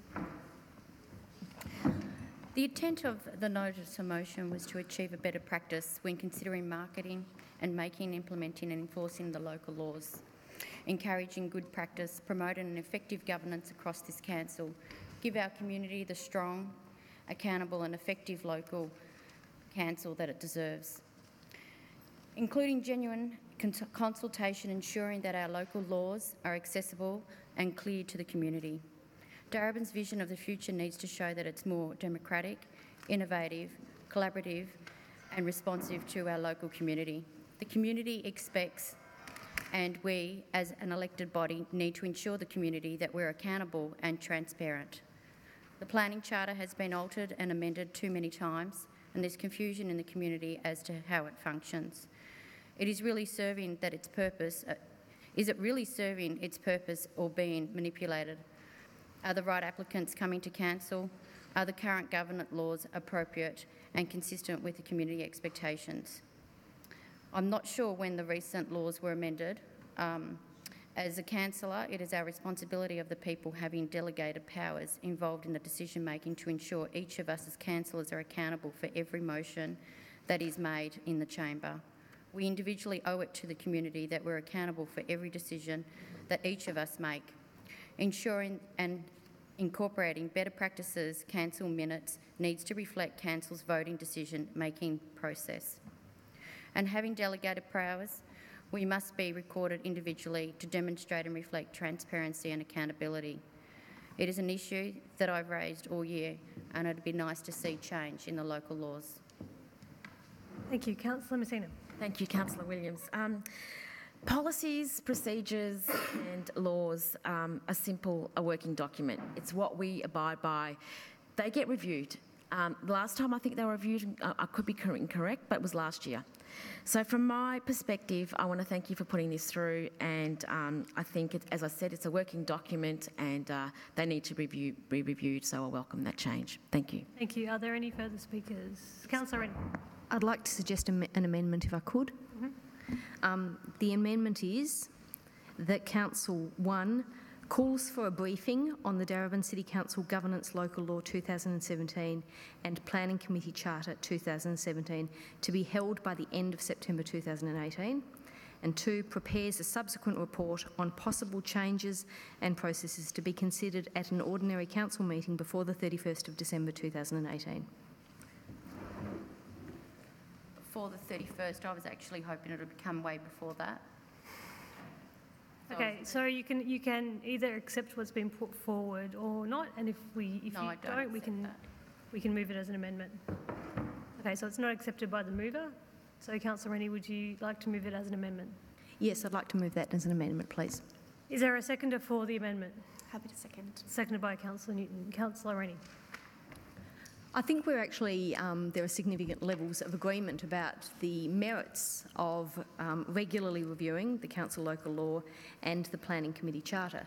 Indeed, when we established the current process for the planning committee, we always talked about reviewing it and looking at it in the future to make sure it is working as we would like, and we have heard from our community that they're also interested in this issue of the local law and how that works. If we're going to do these things, we want to make sure that we do them well and that we give them the process and the time that is required, which includes time to think about what it is within the local law or the planning committee charter that isn't working for us and possibly not working for our community. Have that discussion, think about what could be drafted that might actually address those concerns, consult with the community, and all of these processes do take time. So we are not going to end up with a better result for doing this more quickly. In fact, we may end up with a poor result because we won't have the opportunity to consult. And that's why I've suggested this amendment, which I think achieves exactly what Councillor Williams is interested in achieving, but does that in a way that ensures that our community is engaged in the process and has an opportunity to comment, does it in a way that provides as a starting point an opportunity for us to speak together and with officers about what it is, what the changes are that would enable potentially greater participation, greater transparency, all of these values that I know we all share. So I hope that people will actually look at the merit in this amendment. I understand that it might mean that it won't happen as quickly as Councillor Williams would like. I think we all feel that frustration at times in things taking longer than they do, but we actually know there is a whole series of processes that needs to occur for the local law to be changed. It's not something that can just be done, and I think that the timelines in the motion as written are actually not achievable. Thank you. Councillor Newton. Thank you, Melissa Surf. So I really want to emphasise that I do support the principle of Councillor Williams' motion, and I think we should always be working towards more transparency, more openness. And I think in the almost 2 years that I've been on council, I think we have seen a continuous improvement, and that particularly was with the review of the local law last year. Things like getting rid of divisions, which I found were really just a way to shame particular councillors, has been a really positive move since I began. And I think I support the amendment because this allows us a little bit more time to really get this right. So to make sure that things about whether people can speak to petitions, etc., that we're really asking all the people in the room, all the people beyond that, and giving them a chance to do that. So I support both points on the amendment. Is there any other speakers to the amendment? Councillor McCarthy. Look, I'd speak in favour of the amendment, but I'd probably firstly like to thank Councillor Williams in taking the initiative to put forward a notice of motion in relation to this. And as we all know, it is a cumbersome process to amend the local law. The statutory process, which is referred to in the substantive motion, does take a certain number of days as required by law. And once you do that, that is the public consultation process. And it does not allow for a broader, more open, more engaged process in the vein of what I heard this evening through the question from Anne Laver from the Darebin Ratepayers Association. And I just want to pick up on something that Anne said, which is the opportunity to involve people in the process, in the public consultation process, to look at the local law, and also I think might have been also the planning law as well. To do that well, you actually need to create that space. The statutory period of consultation is not what we would consider necessarily the easiest or most flexible process, because it is limited to a certain number of days. So I think Councillor Rennie's points are very based about the reality of actually doing this well, enabling us to hear from a whole range of people who in fact may have ideas that they'd like to see change to both our planning and governance local laws, which we would never have thought of, and in fact those who are regular councillor watchers may not have thought of as well. The idea about putting submissions forward as part of the council meeting procedure actually came through some consultation that some of us did in the lead up to the 2016 council elections. So sometimes those things actually come directly out of the normal process, and that's why I think Councillor Rennie's alternative really gives us that broader transparency, a bit more breathing time for the community to get their head around what this involves, but also a legitimate community consultation process, and that's why I'll support that. Thank you. Are there any further speakers to the amendment? Councillor After you. Mia. I absolutely support discussions around being able to make sure we have the best possible local laws that fits within the statutory requirements but also meets the needs of Darebin. When we first reviewed the local laws, 5 out of 9 of us were new councillors, so the decisions that we were making were based on some experience from being in the council chambers, but I think we at that stage hadn't quite seen the full spectrum of the role of a councillor and the needs of the community. So absolutely would welcome a review. That said, I have been very proud of the changes that we did make last time. There was a particular focus on increasing community community participation, one example being the opportunity for community members to make statements rather than just questions, and to make a comment before each of the items on the agenda. The other strong focus was removing sort of adversarial processes. So I think that the changes that we made last time were overwhelmingly positive. That said, it's always good to keep an eye out for positive change that can be made. Similarly for planning, which has been mentioned in the motion, we did make some changes to the way how delegation happens for planning, and I feel like those changes have been very positive in terms of increasing the consistency of decision making, which for me is very important for fairness, and I think also around having a sense of stability and certainty that community members know what they're getting rather than having more inconsistency as we saw earlier. So thank you, Councillor Rennie and Councillor Williams for your idea. Councillor Rennie for this amendment that would make it possible for us to make sure we've got the best laws that we can. Thank you. Councillor Greco. Thank you, Mayor. Look, I won't be supporting the amendment. Whilst I agree with all the points that were made about the that we need to put in place a process to get it underway and to ensure that we actually properly and comprehensively review the governance laws and also our planning charter. But I can't support the amendment because it basically deprioritises this important issue and basically puts it on the sort of on the end of of our things to do. I think that going back to Councillor Williams's motion, it talks about immediately starting this process, and obviously there are statutory periods that we have to take into account, and that's also there in the motion that Councillor Williams has put forward. So I think it's important that we kick off this process as quickly as we can. And why I say that is that I don't think we have the luxury or the time to actually just let it sort of play itself out or take all the time in the world that we need, notwithstanding that we need to actually carefully look at what we're doing and how we do it. But we need to make this a priority, and I think it should be a priority that we should that we have to indicate to our officers that work needs to be done in this area. Why is that? Because this is about how we actually run our business. It's also about whether we are disenfranchising the community or not.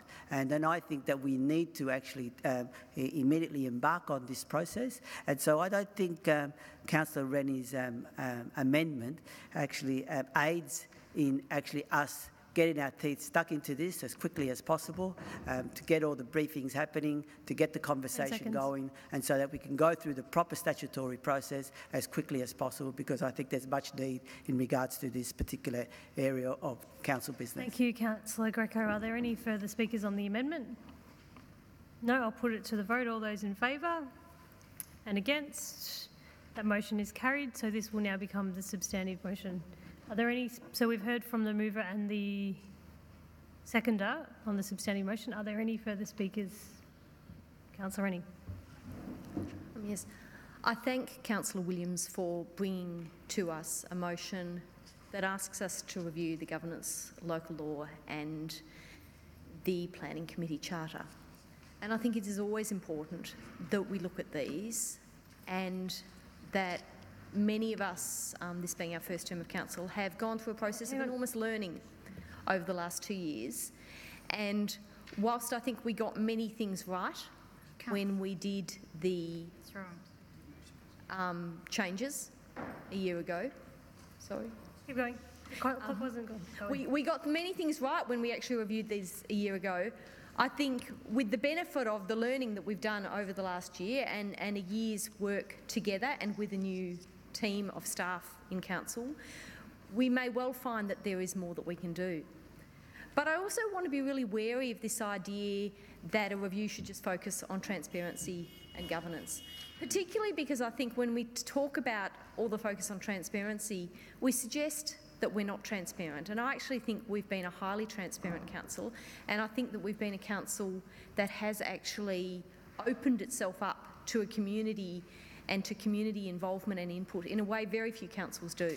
So I was speaking with a colleague at a neighbouring council a couple of days ago who was talking about the way they conduct business there, and community members aren't even allowed to read their own questions. We've gone well beyond that. People read their questions. We frequently extend question time if we need to ensure that people aren't excluded because of timelines. We invite submissions at the beginning of meetings or before items. And so I think that we need to be careful of focusing any review on one area, and we need to make sure it's broad and that we invite community submission on a broad number of issues. So that's only, time is nearly up. That was wrong, the clock. So my time is up or not up? Yeah. Thank you. Sorry. And I was just clarifying that you were allowed to speak to the motion because you moved the amendment before and spoke to the amendment, and now you're speaking to the motion. So I was just clarifying that as well. So I'm sorry that I disrupted you mid-debate. Are there any other speakers to this motion? No? Councillor Greco. Yes, thank you, Mayor. Look, hang on. Oh, no, speak your pattern, sorry. Councillor Greco. Sorry, I was looking at the wrong note. Sorry. All good? Yeah. Yep, go for it. Look, I'm going to speak in favour of the motion. I'm glad that we haven't actually thrown out the whole idea of doing this review, because I think it's very important that we do. Look, I've heard councillors talk about how we've made some improvements. Yes, we have made some improvements. For example, the providing a 2-minute submission before an item is discussed. And but also, I think, councillors, that whilst we have made some improvements, we've also, I think, gone backwards in relation to some other things. And also, I think, councillors, that my learnings of the new governance rules actually has made the council less transparent, less open, and particularly less accountable, councillors. And I'll just cite 3 examples in relation to accountability, councillors. Is that, for example, when a motion is seconded, it's actually recorded who actually seconds the motion, but then it's not recorded who actually votes for the motion at the end of that process. Also, for example, councillors, when there's an amendment, whoever puts an amendment, that's actually recorded, who's actually put forward an amendment. But then we don't know actually who actually has voted in relation to the particular motion. So that's where we have a lack of accountability, councillors. When we get up here and we stand up here and we argue for a particular direction, a particular motion, we have to put our name to it, councillors. So what the current rules do is that councillors are not held individually accountable to the decisions that they make. And I think that lacks accountability, and that lacks transparency, and that lacks openness. And also tonight, Council, we just saw an example tonight which actually, where our rules actually don't facilitate the open participation of our community in our processes, and where we have to turn people away because of our bureaucratic and inward-looking processes and rules. So whilst I really support this motion, and I hope that we can get this review as quickly as practically underway, so we can actually open and make the council more accountable. Councillor McCarthy. I'm not going to respond directly to some of the things that Councillor Greco has said, other than to say that I think we need to be very cautious about making assumptions about how people understand governance, because when we make decisions in this chamber, whether it's in a council meeting or in a planning committee meeting, and I think this is an overriding principle of local government, the decisions that we make are not decisions by individuals. They're decisions of effectively the body corporate, or the body, in this case, of a government. And that is important because we are not ministers, we are not members of parliament, we are a committee, effectively, a board under the Local Government Act, which is given a certain level of responsibility under that Act, is required to carry out those responsibilities in terms of making decisions of the kinds that some of which we need to delegate to officers.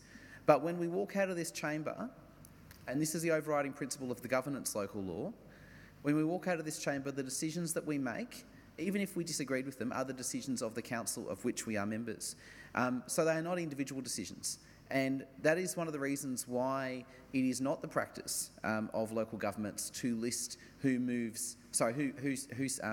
votes one way or the other We used to have that practice from time to time when people would call divisions, but having been on a council that was ridden with conflict for 8 years, I can tell you now the number of times that divisions were called increased rapidly when that council was at its worst.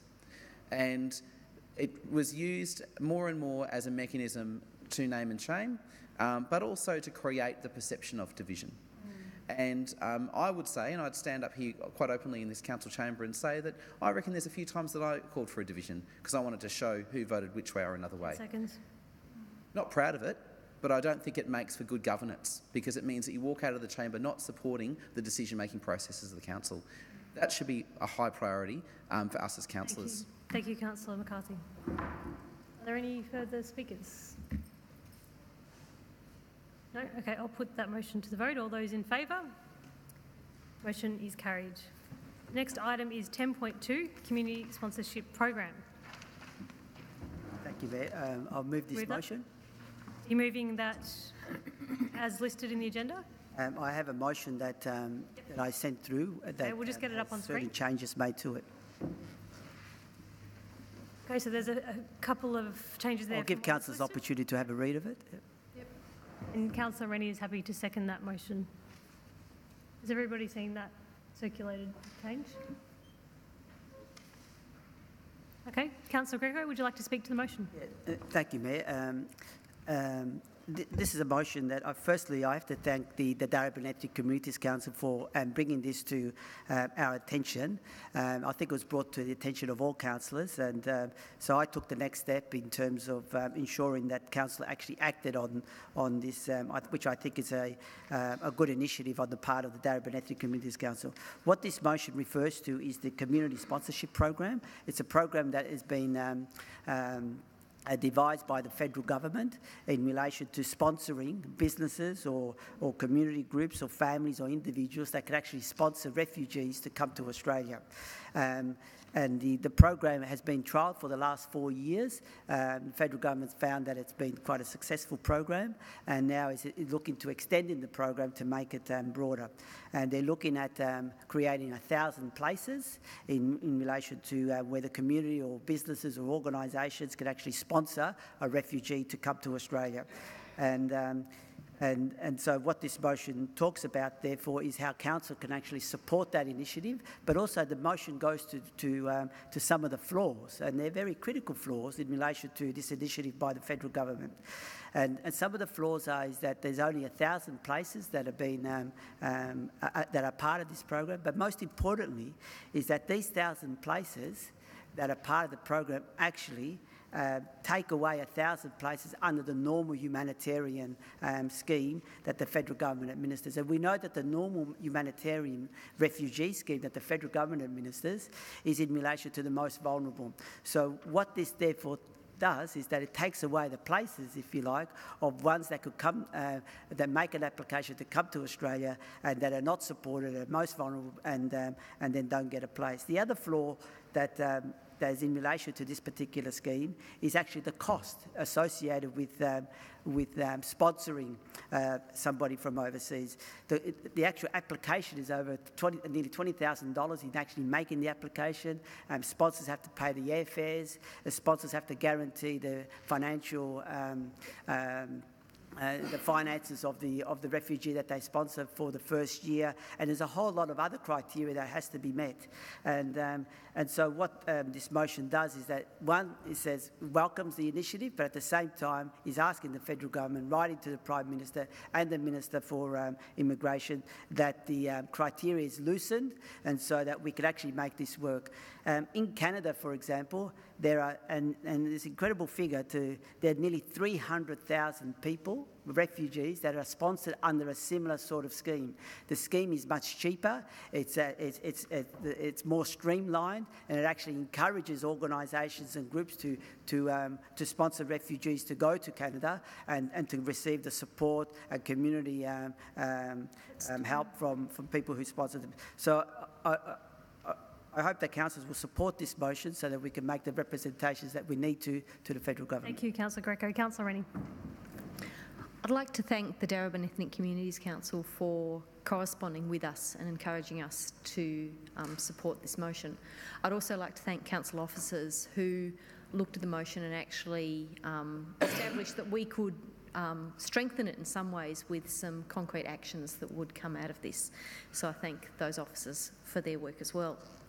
I believe that we actually live in a community which wants to be more welcoming of refugees. And I was completely buoyed by the story about a week ago in the media about the community in Eltham that worked together to welcome a large group of Syrian refugees against a backdrop of whipped-up hysteria by right-wing extremists who tried to make out that those refugees would not be welcome. And in fact, a year on, that is a success story of how communities can make all the difference in the way in which humanitarian arrivals, people who are seeking a safe place for themselves and for their children, can grow and thrive in a new community when supported by community members. I think there's possibly no community in Australia that could be more welcoming of refugees and therefore more able to affirm commitment to the principle of the community sponsorship program than our community here in Darebin. And I hope that our advocacy in this area might make a difference and that in fact more people might be able to come to Australia so that they too can enjoy the benefits of the safety and the security that we have here in this country. Thank you. Are there any further speakers? Councillor Messina. I'm happy to support Councillor Greco's notice of motion, and I want to congratulate him on the motion and thank Darebin Arts and DEC and the officers to putting this together, and Councillor Rennie. I just wanted to share. I watch many movies in my lifetime, and some you can forget, and others leave scars, and some of them leave emotional battle scars. During Refugee Week this year, I was fortunate enough to watch Human Flow. Fortunate enough because what it did to me was capture the magnitude of the refugee crisis. A migrant comes to Australia with hope, determination, and some have resources, perhaps family already residing here. Their hope is for the better way of life. Refugees come here with a different storybook. Refugees are individuals or communities who have undergone forced migration. They are emotionally and physically exhausted, displaced from their environment. Their hope is not just for a better life, their hope is to survive. Every Australian, with the exception of one, is either a descendant of a migrant or a migrant themselves. Refugees were forced out of their home due to war or famine. Their survival story is different to most of the majority of the community. I think in Australia we often think that the refugees and the migrants have similar stories. I'm here to tell you that they are not. Perhaps we unconsciously think that they are because the storybook of them being displaced is unthinkable in today's society. A refugee has no choice. A migrant does. Every day for them is a day of survival. Our role in Australia is to unite but not divide. So thank you for bringing this to the table. Thank you, Councillor Messina. Councillor McCarthy, did you want to speak? Yeah, thank you, Mayor. I'd also like to thank the Darebin Ethnic Communities Council for sending this to councillors, and thank you, Councillor Greco, for putting it on the agenda. And I'd support Councillor Rennie's comments earlier regarding the work of officers as well. I don't hold great hope in response to the letters under point 3 that we will get the positive response we seek. So the natural question that would follow is why send such letters to a group of individuals who, based on their current policies and statements, you would like to think could find it in their hearts, but certainly haven't found it in their policies to do what would morally seem like the right thing to do. So I'd like to just suggest that when we do write these letters that we, where we can, remind this Malcolm of another Malcolm, being Malcolm Fraser, who, of course, as Prime Minister, did an extraordinary job of leading Australia through the welcoming of refugees from Vietnam and other parts of the world. But in his later life, of course, was a tireless advocate for the cause of asylum seekers and refugees. And having met him and sort of seen him speak on it a couple of occasions, there's something really interesting about people who have been in positions of power, who you can see through their eyes that enormous opportunity to make change. So whilst we don't have any direct power over this, we have an advocacy power and an advocacy role. Those individuals and the ones that may replace them at the next election hopefully will have a different view on this. We write these letters, and I think this is important to say, and we take these positions because that is what our community expects us to do. And it is also about being consistent, but it's also ensuring that at every point in time we are saying the right things, and those things on screen are the right things. Thank you. Are there any further speakers? Councillor Newton. Thank you, Melissa. Just briefly, I'd really like to commend Councillor Greco for bringing this to us in the council chamber. This was actually the first that I'd heard of the community sponsorship program, and I think it's a little bit disappointing that the government is really not taking responsibility for the needs of these people. And I'm glad that as a city we can and do advocate for the needs of refugees who will be some of the most resilient people that we could possibly ask to have in our country, and some of our future leaders. And I really want to see this happen, and I'm glad that Darebin Ethnic Communities Council has brought this to us, and I hope that as a city we can really make it known to all residents so they can help out. Thank you. Any other speakers? I'll put that to the vote. All those in favour? That motion is carried. Item 10.3, Public Council Position Paper on the Future of the Preston Market. Councillor Greco. I'll move that motion. Happy to second. Seconded by Councillor Williams. Councillor Greco, would you like to speak to the motion? Thank you, Mayor. Look, this motion, councillors, is in relation to, obviously it's in relation to Preston Market. And why I'm moving this motion, councillors, is that it's time for the council to start considering developing a position in regards to its vision for Preston Market. Up until now, we've had a lot of consultation. There's been a reference group that's been meeting. They've concluded their meetings, and they've made all sorts of suggestions. We've had we've been dealing with this issue for the last 2 years, so there's been lots of information that has come forward to us. And now it's sort of high time, councillors, is that the council starts to take a position and develops a public position paper in relation to the Preston Market. Why do we need to do that? Well, councillors, from what I hear from the community, from members of the reference group that were part of the reference group, from traders, that they're screaming out for the council to actually have a position on what they see ought to happen to the market in the future.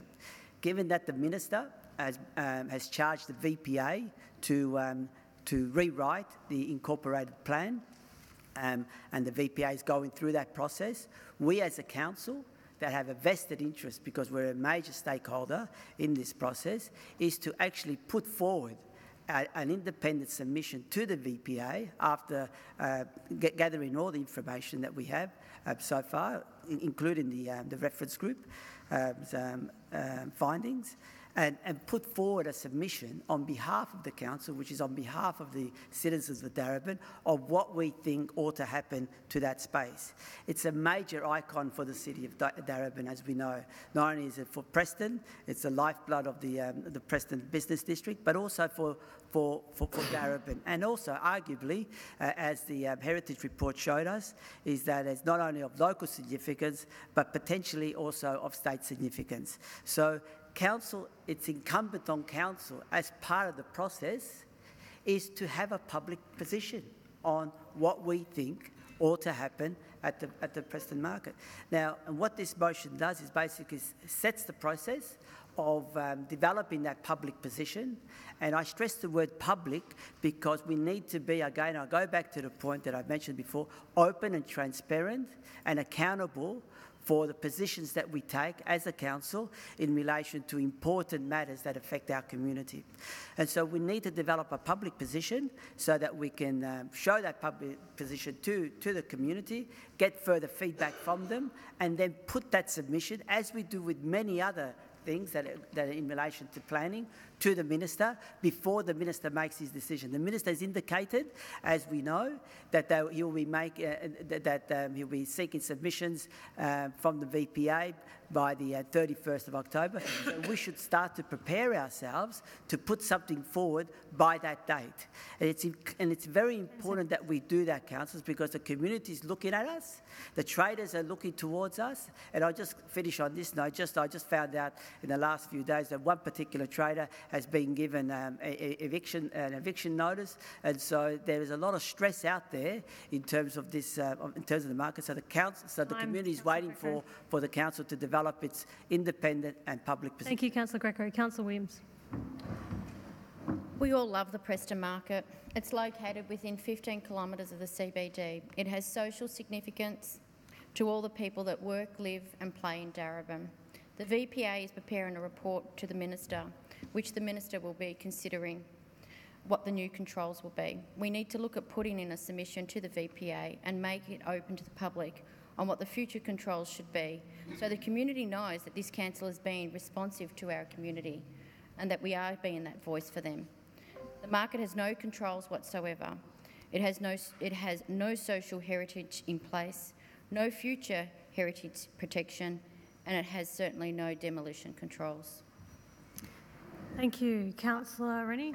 I'd like to propose an amendment to the motion. Okay, will it come up on screen? I hope so. I can read it out if there's any difficulty. Maybe if you can quickly read it out. Okay, so the amendment that I'm proposing will replace the existing points 2 or 3 with new points 2 or 3. Point 2 being notes that phase 2 of community engagement for the review of planning controls is nearing completion, and that a summary of the engagement findings will be reported formally to Council for consideration on the 3rd of September 2018. And 3, receives a report outlining options on how to best continue to engage community, traders, landowners and the VPA on the development of planning controls for the Preston Market site on the 3rd of September 2018, with a view of ultimately forming a council position on the future of the Preston Market at a time informed by the process. Is that accepted by the mover and seconder? I could accept the second point, which I think is a very good point, but I can't accept the third point.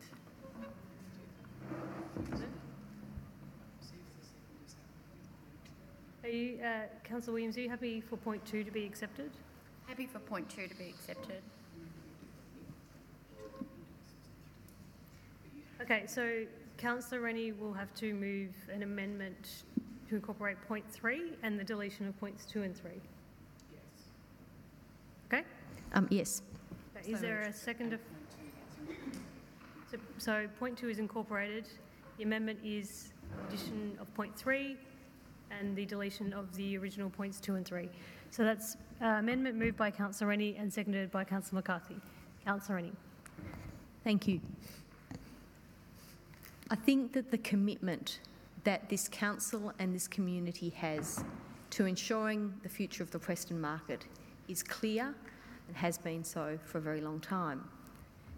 And this is a difficult period because in the uncertainty around what the future of the market site might look like, there is much anxiety and some fear.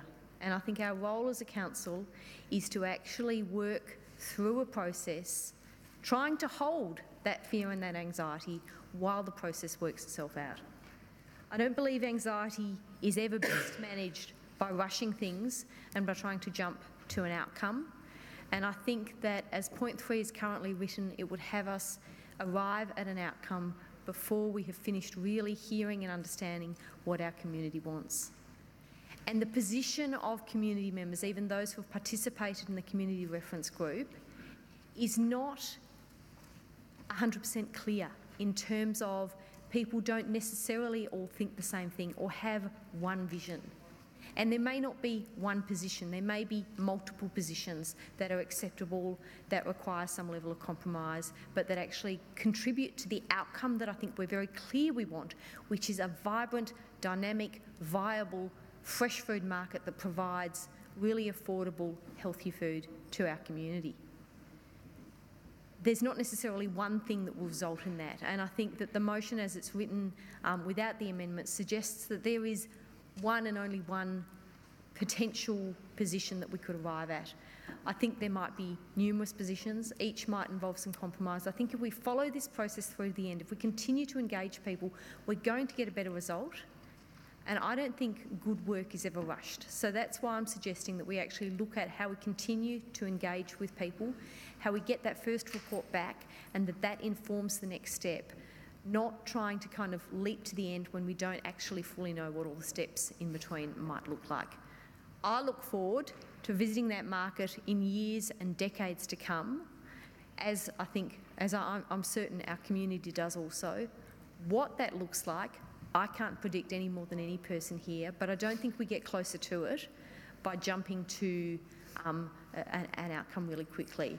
I would like to thank all the members of the Community Reference Group who have worked so hard and participated so willingly and so enthusiastically in a process that is difficult, because all of us would probably rather not be here in this spot where we're having to debate this. But I think, I hope they will stick with us and stick with the process, because I think we'll get a better outcome for it. Thank you, Councillor Rennie. Councillor McCarthy. Supporting everything that Councillor Rennie has said, I'd just also make the point that in the original motion, which refers to a deadline for Council to submit to the Minister for Planning by the 31st of October, doesn't actually get us any closer to where we think we might need to be. And that's because the caretaker provisions for the state government actually kick in at 6 p.m. on Tuesday the 30th of October 2018, so in fact the day prior. So even to submit something to the Minister on the 31st of October, the Minister is actually not in any position to act on that submission. In fact, the Minister cannot make a decision, as far as I understand, because of the caretaker provisions of the state government. So when you do go through that process of making a submission to the Minister or any other government decision maker in that way, you actually need to make sure that you're timely, but also that you're actually doing it in the right way as well. And Councillor Rennie's point about both hearing from our community but also forming the position at the right time is actually about making sure that we've fully heard from our community, but also not rushing something which, in the case of the substantive motion, would have actually not actually been in time anyway. I'm not in favour of trying to get something in there just before midnight when the Minister is about to knock off and go into election mode, because I don't think that's actually good governance, and I don't think that gets you the outcome that you're after anyway. So fully support Councillor Rennie's alternative. I think it's sensible. It's more likely to see us take a position that is consistent with what the Community Reference Group has been saying and the various things they have been saying, but also it's consistent in terms of the smart approach we've taken in terms of getting the best possible outcome to save what we love about Preston Market. And we, as we know, not in the position of making the final decision on this at the moment. So if we want to position ourselves to have as much influence as possible, we need to be really smart and not just try to do something just before the election window, which is clearly not actually relevant, as I've pointed out with the caretaker provision. Thank you. I'll end it there. Thank you, Councillor McCarthy. Are there any further speakers to this amendment? No? To the amendment? To the amendment? Yep. Councillor Greco. Just in relation to the amendment, if you look at the wording, councillors, in regards to the amendment, it's basically there's no dates there. It puts it on the never, never. If you look at the last point that's made there, a time informed by the process. So we have councillors process, over process, over process, and for a time to be determined. Councillors, we all want to save the market, and we're all committed to saving the market. But when you see motions like this, I don't see the commitment, councillors. I don't see the commitment in us actually acting on and trying to preserve the market. Now, when we talk about forming a position, my motion is not saying about a particular vision. It's forming a position paper. Position papers are always developed by councils in relation to many types of vision. Forming a view, that's what the council does. In relation to planning matters, council often forms views, submits a view to the appropriate authorities. The developer, I'm sure, has a view and is also submitting a view to the Minister and to the VPA. We're not doing that, councillors. We do that in relation to other processes in regards to planning, but we don't seem to want to be doing that here. We're not doing our job, councillors, as a council in regards to actually providing some leadership and putting forward a view which could be or a position paper or forming a view in regards to what ought to happen in regards to the timing. I think it's really, all I've been hearing is no substantial issues. I've just been hearing procedural talk and superfluous arguments, because what we know is that the 31st of October is the date that the Minister is requesting that the information be put to him. As a result of that, we need to abide by that. Yes, there is an election. Yes, there is a caretaker period, but that's the date that we need to go for. So, councillors, if we have commitment, let's form a view, let's put it out there, and let's make it public. Thank you, Councillor Greco. Are there any further speakers to the amendment? No, I'll put the amendment to the vote. All those in favour and against? The motion is carried. That will form the substantive motion. So there's, just in terms of who's spoken to the mover, the original mover and seconder have spoken to the substantive motion, which is Councillor Williams and Councillor Greco. So would anyone else like to speak to the motion? No? I'll put that to the vote. All those in favour and against? A motion is carried. Next item is 10.4, request for demolition controls to safeguard Preston Market. Councillor Greco. I'll move this motion, councillors. Is there a seconder? Happy to second it. It's, moved by Councillor Greco, seconded by Councillor Williams. Councillor Greco. Thank you, Mayor. Again, this is a motion in regards to Preston Market. As councillors may be aware, the community has put in a submission to Heritage Victoria in regards of getting the Preston Market heritage listed as part of their process. It has to undergo a review process by Heritage Victoria, and that would take several months, if not longer. At the same time, as we know, councillors, is that the market does not have any, there are no controls over the demolition of the market.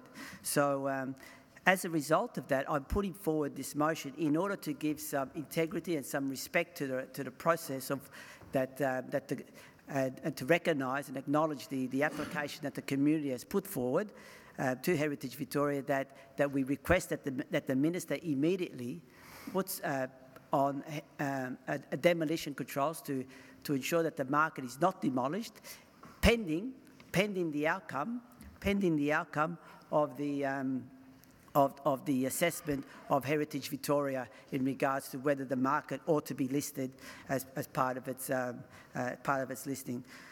So I urge councillors to seriously consider that in order for us to ensure that the market is protected temporarily, that we ensure that the Minister takes action to make that happen. And what we have to acknowledge, councillors, is that this motion is not talking about saving the market. It's just saying that we need to protect it from demolition in the event, because at the moment it's exposed to demolition by the developer.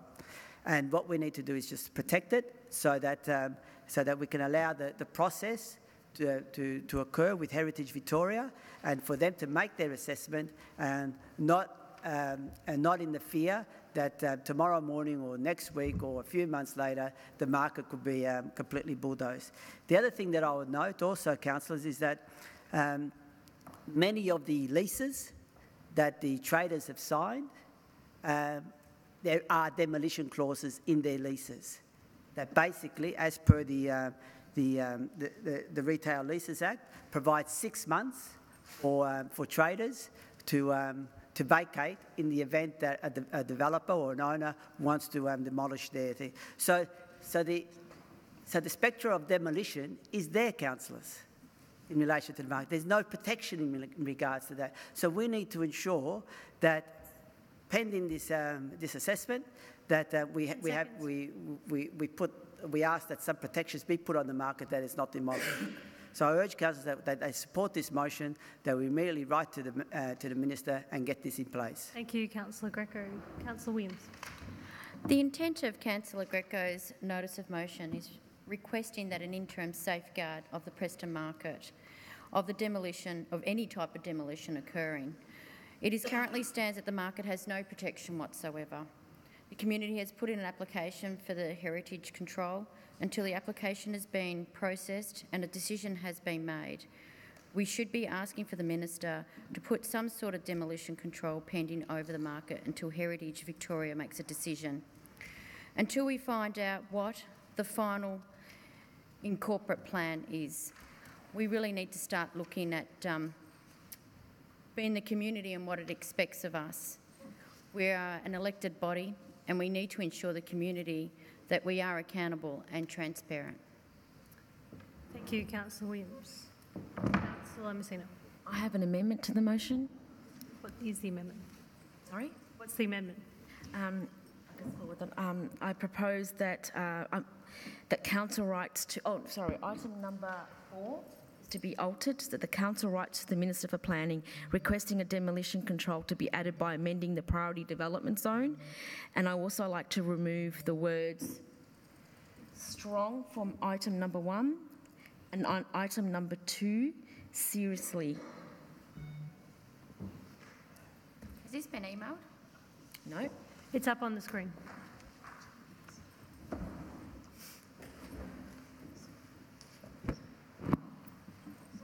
Is that your words? No. That's where it came from. That's not right? Yeah. Oh, this one Rachel wrote.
Is that right?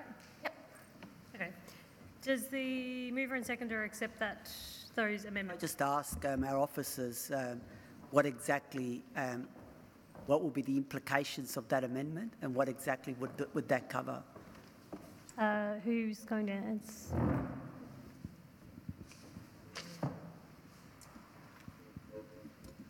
So there's an opportunity to amend the priority development zone, and essentially what that would do is require that a planning permit's required before any demolition.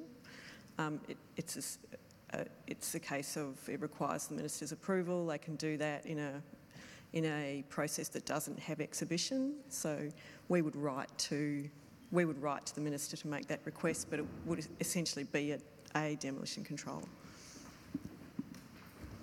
So could we have a further explanation just to unpack that a bit further? Sure. Is that what I want to understand? I mean, does that protect the market from demolition?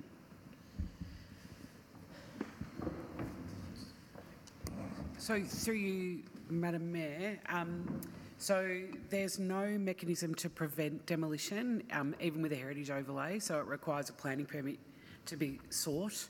So in terms of protecting the buildings, because remembering you can't protect the use, but protecting the buildings, I couldn't give you an absolute guarantee.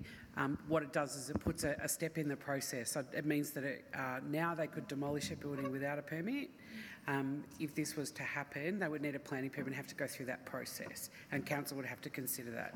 There's really only a couple of mechanisms without introducing a new planning control overlay onto the site. And given that the heritage overlay is in play, I think using the priority development zone as the trigger is probably the best one available. So just for clarification, so it does not protect the building? It would require a planning permit to be sought and issued before a demolition could occur. So it's, just to be absolutely clear, so the amendment that's been put does not actually protect the building as per the motion that I have put forward. But I guess the request, that is the request, obviously, to the minister. My request is to write to the minister to protect the building, and the minister has the power to do that. The amendment that's been put does not explicitly protect the building. Is that correct? Okay, can we clarify?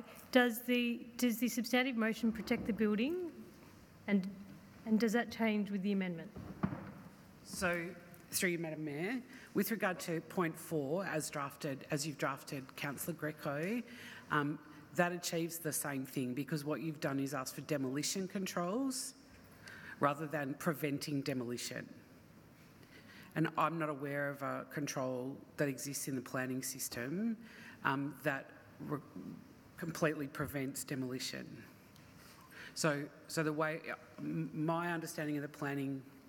The way the planning scheme works is that demolition controls would be interpreted by the minister as requiring a planning permit.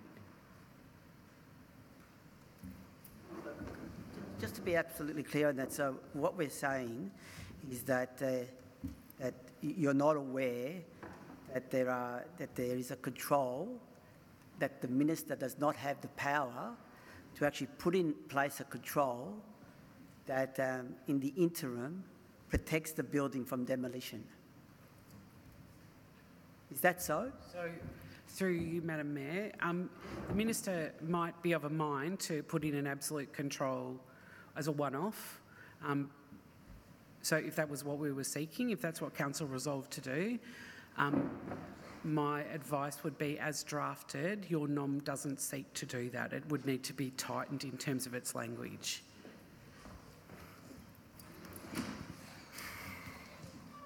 Okay, so does the mover and seconder accept the amendment put forward by Councillor Messina? Yeah, I'm happy to say. I can't accept the amendment because the amendment's a bit too vague in terms of actually requesting that Okay, you don't have to justify, you can just say no, you don't accept it, and then we can go to debate. And can I just add? You're not accepting the amendment. Just another clarification, I haven't accepted the amendment, that point taken there.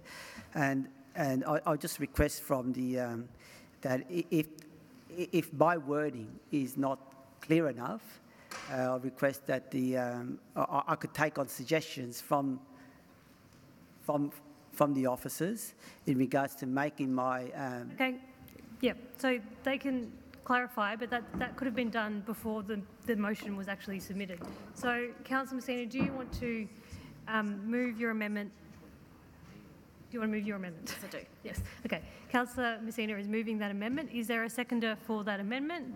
That's seconded by Councillor McCarthy. Councillor Messina, would you like to speak? Thank you. Through you, Madam Mayor. Fundamentally, I actually agree with Councillor Greco's motion. The demolition control could be added to amending the priority development zone. Therefore, I seek a request to the Minister seeking that the planning permit be required for demolition on the basis that the VPA are currently reviewing the planning controls and current use and operation of the site should continue until new planning controls are in place. I also note that the demolition control of this sort will relate to the building and does not require that the market continues to operate, unfortunately. What concerns me about this motion is the use of emotive language in the NOM. These words are creating fear in a reader who reads this motion. It implies that unconsciously that there is a planned demolition taking place of the market, that is not on the agenda. We do not know what is planned, but we already have flying myths in the community about the Preston market. We do really not want to fuel any more myths. What this NOM is unconsciously declaring is that the Preston Market is going to be demolished, and I will be saving it from demolition. We need to ensure that nominations do not ignite fear in the community. Unconsciously advising the community, we are taking them away from demolishing, placing the community in a fight-or-flight mindset, enraging an audience or a reader, much like the antiquated behaviour of taking the internet or a toy from a child, which gives this the state of lack of, a state of fighting, taking away from intent. It ignites the wrong message. That should not be the purpose of this motion. The language used is designed to evoke strong emotional response from a reader. It is a message with a greater impact to support the myth of demolition. Although I support the NOM, I cannot support the emotive language used. Thank you. Thank you. Councillor McCarthy. Thank you, Councillor Messina, for taking the time to find out what is actually required here to achieve the aim of Councillor Greco's notice of motion, which I would commend him on in terms of initiating that. I don't think there's anyone here in this chamber that would want to see some demolition of the building. That's not something that's up for debate here, and in fact, it's not on the table at the moment.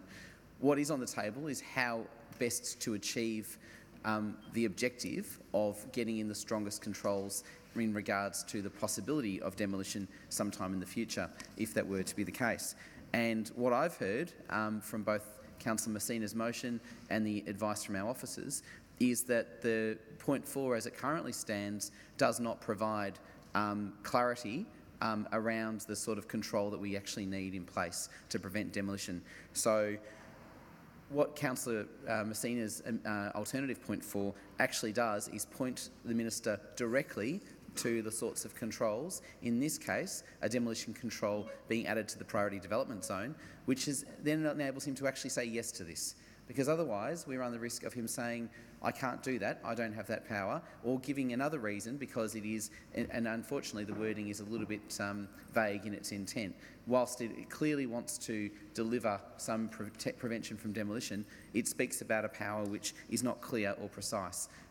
When we're speaking with government, we need to be talking about exactly what we want, and that's what Councillor Messina's point 4 actually does, and I think it gives us the best chance to achieve the objective of Councillor Greco's motion. So on that basis, very keen to support it, and we need to be smart about how we approach the Minister with these things so to make it easy for him to say yes. If he says no, then you've got your answer. And we might not like that answer, but that's the answer. If we don't ask, we don't know. But let's ask the right question and let's ask for the right thing. Thank you. Are there any further speakers? Councillor Rennie. I'll also be voting in favour of Councillor Messina's amendment. I actually believe it's a stronger protection than the proposition put forward by Councillor Greco in point 4, partly because the initial point 4 was for a temporary demolition control that would expire if Heritage Victoria made a determination that there wasn't heritage value. The amended point 4 would actually put in place a demolition control that would exist as long as the building is there, and therefore any plans for demolition would require a planning permit. That said, I have reservations about this exercise because I think it is likely to create fear in our community where we don't need to actually increase the level of fear and misunderstanding about what's going on here. When we talk about urgency, it does or might make people think that the bulldozers are moving in, and I think we as councillors have a responsibility to ensure that our actions don't generate fear and uncertainty in the community. There is already a high level of concern and anxiety, which I acknowledge, and we all understand the reasons for that. So I'm able to support this because I think it is perfectly reasonable that a planning permit be required for demolition. But I would urge everybody in this room to avoid going out into the community and saying, tomorrow we saved the market from demolition, because I think all that does is feed the fear, and I think that is inherently unhelpful to the process and to achieving the type of good outcome that we want to achieve. Thank you, Councillor Rennie. Are there any further speakers to the amendment? Councillor Newton. Thank you, Melissa. I'll be speaking in support of the amendment. I agree with Councillor Rennie that this presents a clearer and stronger way of getting demolition controls, and I would absolutely reiterate the fact that we have had no indication that there is any threat of demolition to the market. And for everyone in the room and everyone watching at home, we haven't had anything like that. So please, please be assured that this is not an impending doom. Thank you. Are there any further speakers? Councillor Greco. Look, I'll be speaking against the amendment. Look, councillors, it's pretty simple. There's an application before the Victorian Heritage Trust, and we have a heritage report that said that there is potential heritage value in relation to the market. But what we don't have, councillors, is a temporary protection in relation to the site, in relation to the footprint of the market, pending the outcome of that assessment. What's been proposed here in this amended motion, basically, councillor, let's call it what it is. It's a watering down of what my intent is in relation to trying to safeguard the footprint of the market in a temporary way until an assessment is made. And it's a complete watering down, and the vagueness of, talk about my motion being vague, point 4, the vagueness of this is even, I can't seek to describe it. When we talk about fear in relation to the fear that's already out there, the fear is out there, councillors, about that the market could be demolished at any time. We know that the developers have already expressed their intention, even back a few years ago, of moving the market to some other place along the in that particular site. So there is already that sense of whether this market is going to exist or a new A market is going to be created. And so what I'm trying to put forward, councillors, is some clarity to make it absolutely clear our intent to the Minister. You need to safeguard the footprint of this market pending the outcome in relation to the assessment. We haven't gone down the path. We didn't want to go down the path of a heritage overlay. We didn't go into the process of applying ourselves to get the market heritage listed. We failed on those two things. The community's doing it, and we're not even trying to back the community, at least until the assessment is done. That's time. Mayor, do I have a right of reply? No, you don't. It's an amendment. Are there any other speakers to the amendment? No? I'll put the amendment to the vote. All those in favour and against? That motion is carried, so those will be incorporated into the substantive motion. In terms of the speakers to that motion, Councillor Greco and Councillor Williams have spoken. So are there any further speakers to the substantive? Councillor McCarthy. Madam Mayor, I'd just like to acknowledge something that Councillor Rennie said, which I didn't pick up first, and I just want to remind people of what Councillor Rennie said, because I think it's really important. What point 4 does now, and this is why this is a really strong motion, it's not a motion, I think, that was necessary at this point in time, because there is no impending threat of demolition, as has been pointed out. But what point 4 does is that it puts in place a mechanism which, if supported by the Minister, and it is actually up to the Minister to agree to this, if supported by the Minister, puts in place a trigger requiring a planning permit for any proposed demolition. That is the strongest possible control, as we've heard tonight, that would be available.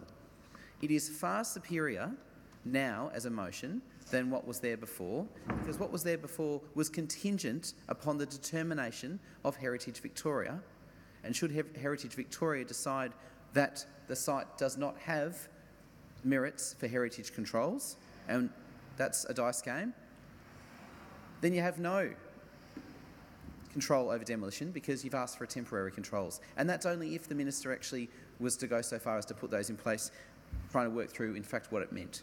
So I think we need to be very clear about what we're voting on now, and I would encourage all councillors to get behind the new and improved motion, because what it does is it makes a very clear intent to the Minister. It says, we are wanting to produce the strongest controls in place for this market. We want to work with you to get there. We also want to provide assurance where fear has been created that buildings will not be demolished willy-nilly, and in fact that good process will occur, and therefore we are asking for a control in place so that demolition does not occur as Councillor Greco has concerns about. I'm happy to live with the motion as it is, but it is far stronger than it was before, far more likely to be supported and far more likely to last for a long time. Thank you, Councillor McCarthy. Are there further speakers? Councillor Mead. I'm going to be voting against this motion. The reason for that is there's been so much work that's been happening this year, work that's been undertaken by council officers through the work that's been undertaken by the community reference group, the VPA, the consultants at Capia, and we're finally getting somewhere. We're finally, we saw the minutes from the last community reference group meeting, and it's become so much clearer where there is a shared vision, and people here have talked about some of those components, and where there are points where there is disagreement. And we're so much closer to understanding what the community wants on the site and what is best for everyone for the continued ongoing success of the market than we have been in any time that I've been on council. And I don't want to undermine that. I don't want to confuse that. We're in a position now where we're not in this aggressive adversarial relationship with the BPA or the Planning Minister. We're working cooperatively together. They're taking on our ideas. We're continuing to put those ideas forward as was passed in the last motion. And I feel by doing this, we're muddying the waters. We're creating extra complexity on a site and a situation that is already so complex. Planning is so complex. The community views are so varied. And the more that we can focus on getting to the bottom of untangling some of that complexity, the closer we get to protecting the market. And I feel like throwing in these things along the way, potentially kind of confusing the solid process that we're on, and adding to that community angst and fear that Councillor Rennie mentioned is not something that I support. Thank you, Councillor Mio. Are there any further speakers? No?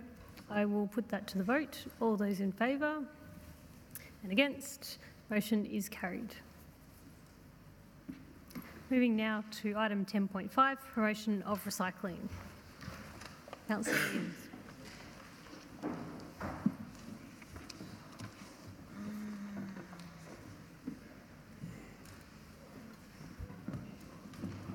Just like to ask the officers that when a report could be come back to council first. Would it be appropriate for this to come back to council? So the question was when, in terms of timing of a report about this? Yes.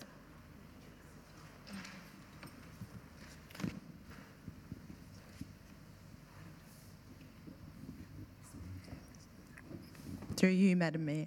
Thank you. Officers will be able to prepare a report for the 15th of October this year. Thank you. Okay. That's acceptable. Okay. So you move the motion as listed? Yeah. Yep. Is there a seconder? Seconded by Councillor Rennie. As is? Yeah. Okay. Councillor The Wynne. amendment to say that it'll come back to Okay, council so- on the 15th of October, I'm happy with. Okay, so you'll move an adjusted amendment that council receives a report to be brought back to a council meeting on the 15th of October 2018, and then the rest of the motion. Yep. Okay, Councillor Rennie, you're still happy to second that? Yep. Okay. Councillor Williams.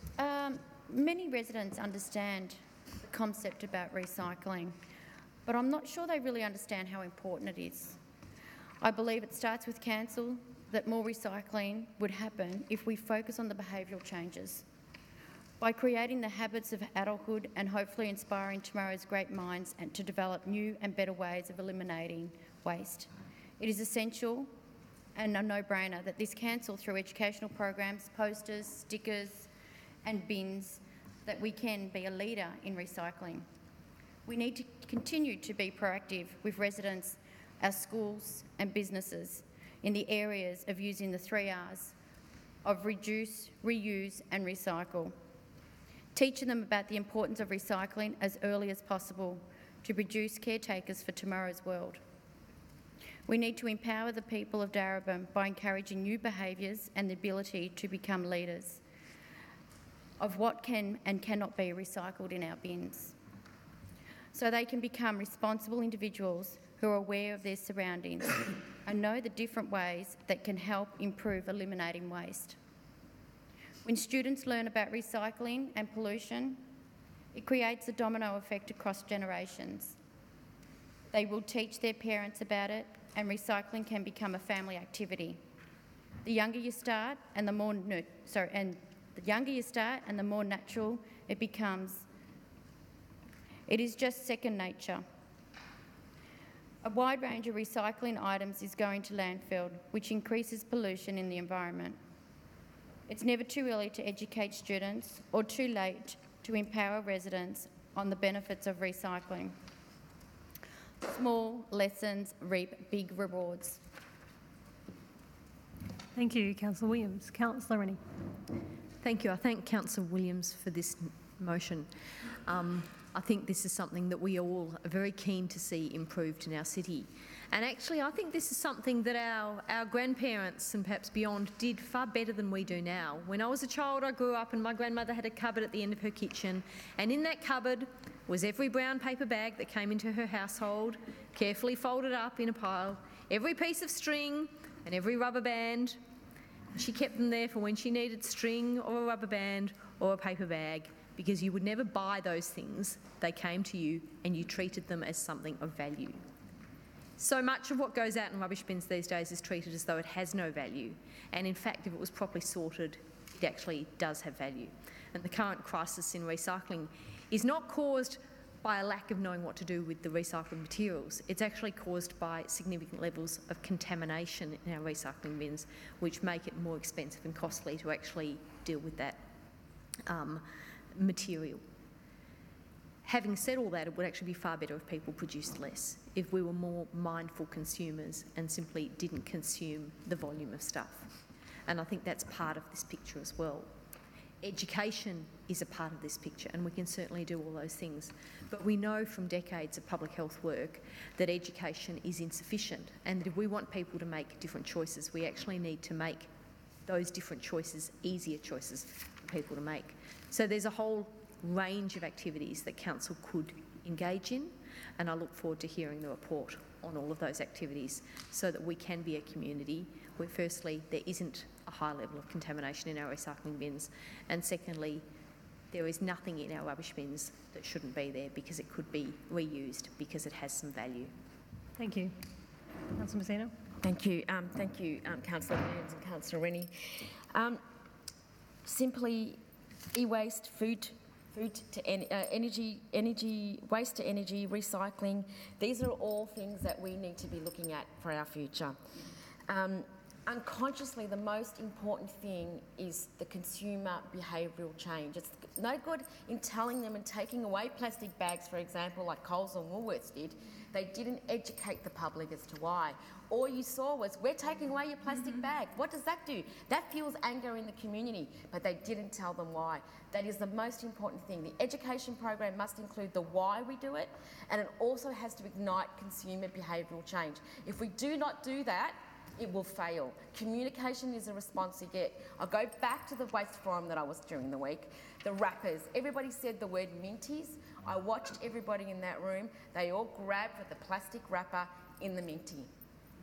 They're not congruent with their actions. So what did they need? They needed to stop. We need to stop the psychological change that makes the consumer change their behaviour. So I welcome this. Thank you, Councillor Williams. Are there any other speakers? Councillor Min.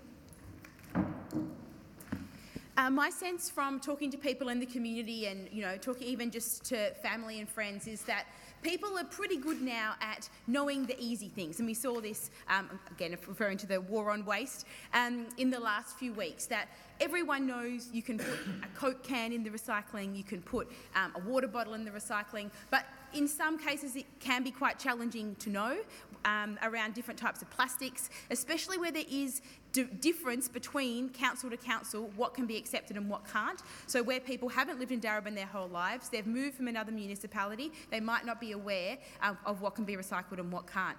Another example is around e-waste, as was mentioned by Councillor Messina. We know there's not necessarily good understanding in the community. I'm sure even some of us wouldn't know. I didn't necessarily know all the details until recently about where you can recycle mobile phones, where you can recycle batteries, where you can recycle things like old printers and computers. And a lot of people in the community might not know where to do that and what's possible in council. So I absolutely support this. I think there's good intentions in most households about people wanting to do the right thing, but people can't necessarily do that if they don't have the information. There have been community education activities already that we've seen in Darebin, the sheets that people can put up in their kitchens, but it's not necessarily something that everybody knows about, and the more we can get people on board, it will solve so many problems around landfill, around cost, and of course creating a more sustainable world for our generations and the future as well. Thank you. Councillor McCarthy. I just would hope, and I think this is implicit in the breadth of the motion, that we'll see a range of communication occur, because councillors may or may not be aware, but recently, as a result of the China sword policy and the issues around contamination in our recycling, we've got difficulties now with coffee cups, recycling coffee cups. And I've had one resident in particular who's a very keen recycler, and in fact, I think actually has one of the original stickers on the bins and consults very closely about what you can and can't recycle, who said, how come we can no longer recycle coffee cups, which is not actually a consistent issue across the board. And as it turns out, one of the casualties of the China sword situation is that there are now certain products which our own recycling contractors are having difficulty with. So I'm not going to go through the list of what they are and they aren't. I think that's where the public education component comes in. This is timely as a notice of motion.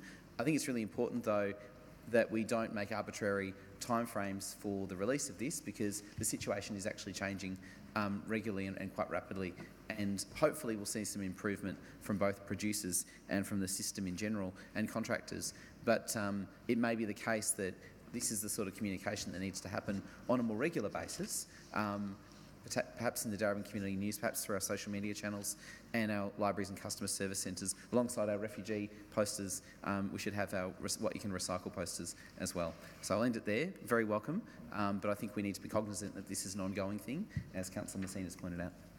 Thank you. Are there any further speakers? No, I'll put that to the vote. All those in favour? Motion is carried. Next item is reports of standing committees. There are none. Item 12 is records of assemblies of councillors. 12.1, assemblies of councillors held. Mayor, I'll move that, but I just wanted to note Councillor Lawrence's name is spelt incorrectly in at least one spot, so if we can just get it's a U, not a W. Yep. So if we could just double check the spelling of those names and make sure that they're correct. Whereabouts is it? You'll find them? It is on page... we'll find it, Councillor. Page 238. I'm not on that. Councillor briefing session. Yep. Okay. 5th of July. I don't have that agenda. So were you moving that, Councillor McCarthy? Happy to second. It's seconded by Councillor Williams. Do you have a question? Yeah, I have a question. There was also a councillor briefing held on the 6th of August. Should that be included?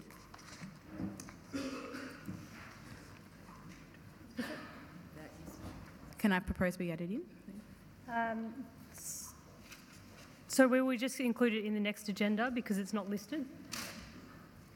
Okay, so that was moved by Councillor McCarthy and seconded by Councillor Williams. All those in favour? That motion is carried. Item 13 of reports by Mayor and councillors. So the report that was submitted on my behalf wasn't checked by me, so I want to withdraw the list and I'll report it at the next meeting, if that's okay with everybody. Otherwise, I'll be deleting things and adding things all over the place. So withdraw my report from that. So you'll move that, Councillor Williams? Yep. Can I make an amendment? Or just add one thing? Yep. The next one. Or just put in the next one. If that's easier. Just put it in the next one. Put in the next one. Yep. Is there a seconder? Thank you, Councillor Greco. All those in favour? That motion is carried. Item 14 is considerations of reports confidential. There aren't any. And that brings us to the close of tonight's meeting. Thank you for everybody who stuck with us until 8:48. I meant to make mention at the start of the meeting that we do have our ward drop-in sessions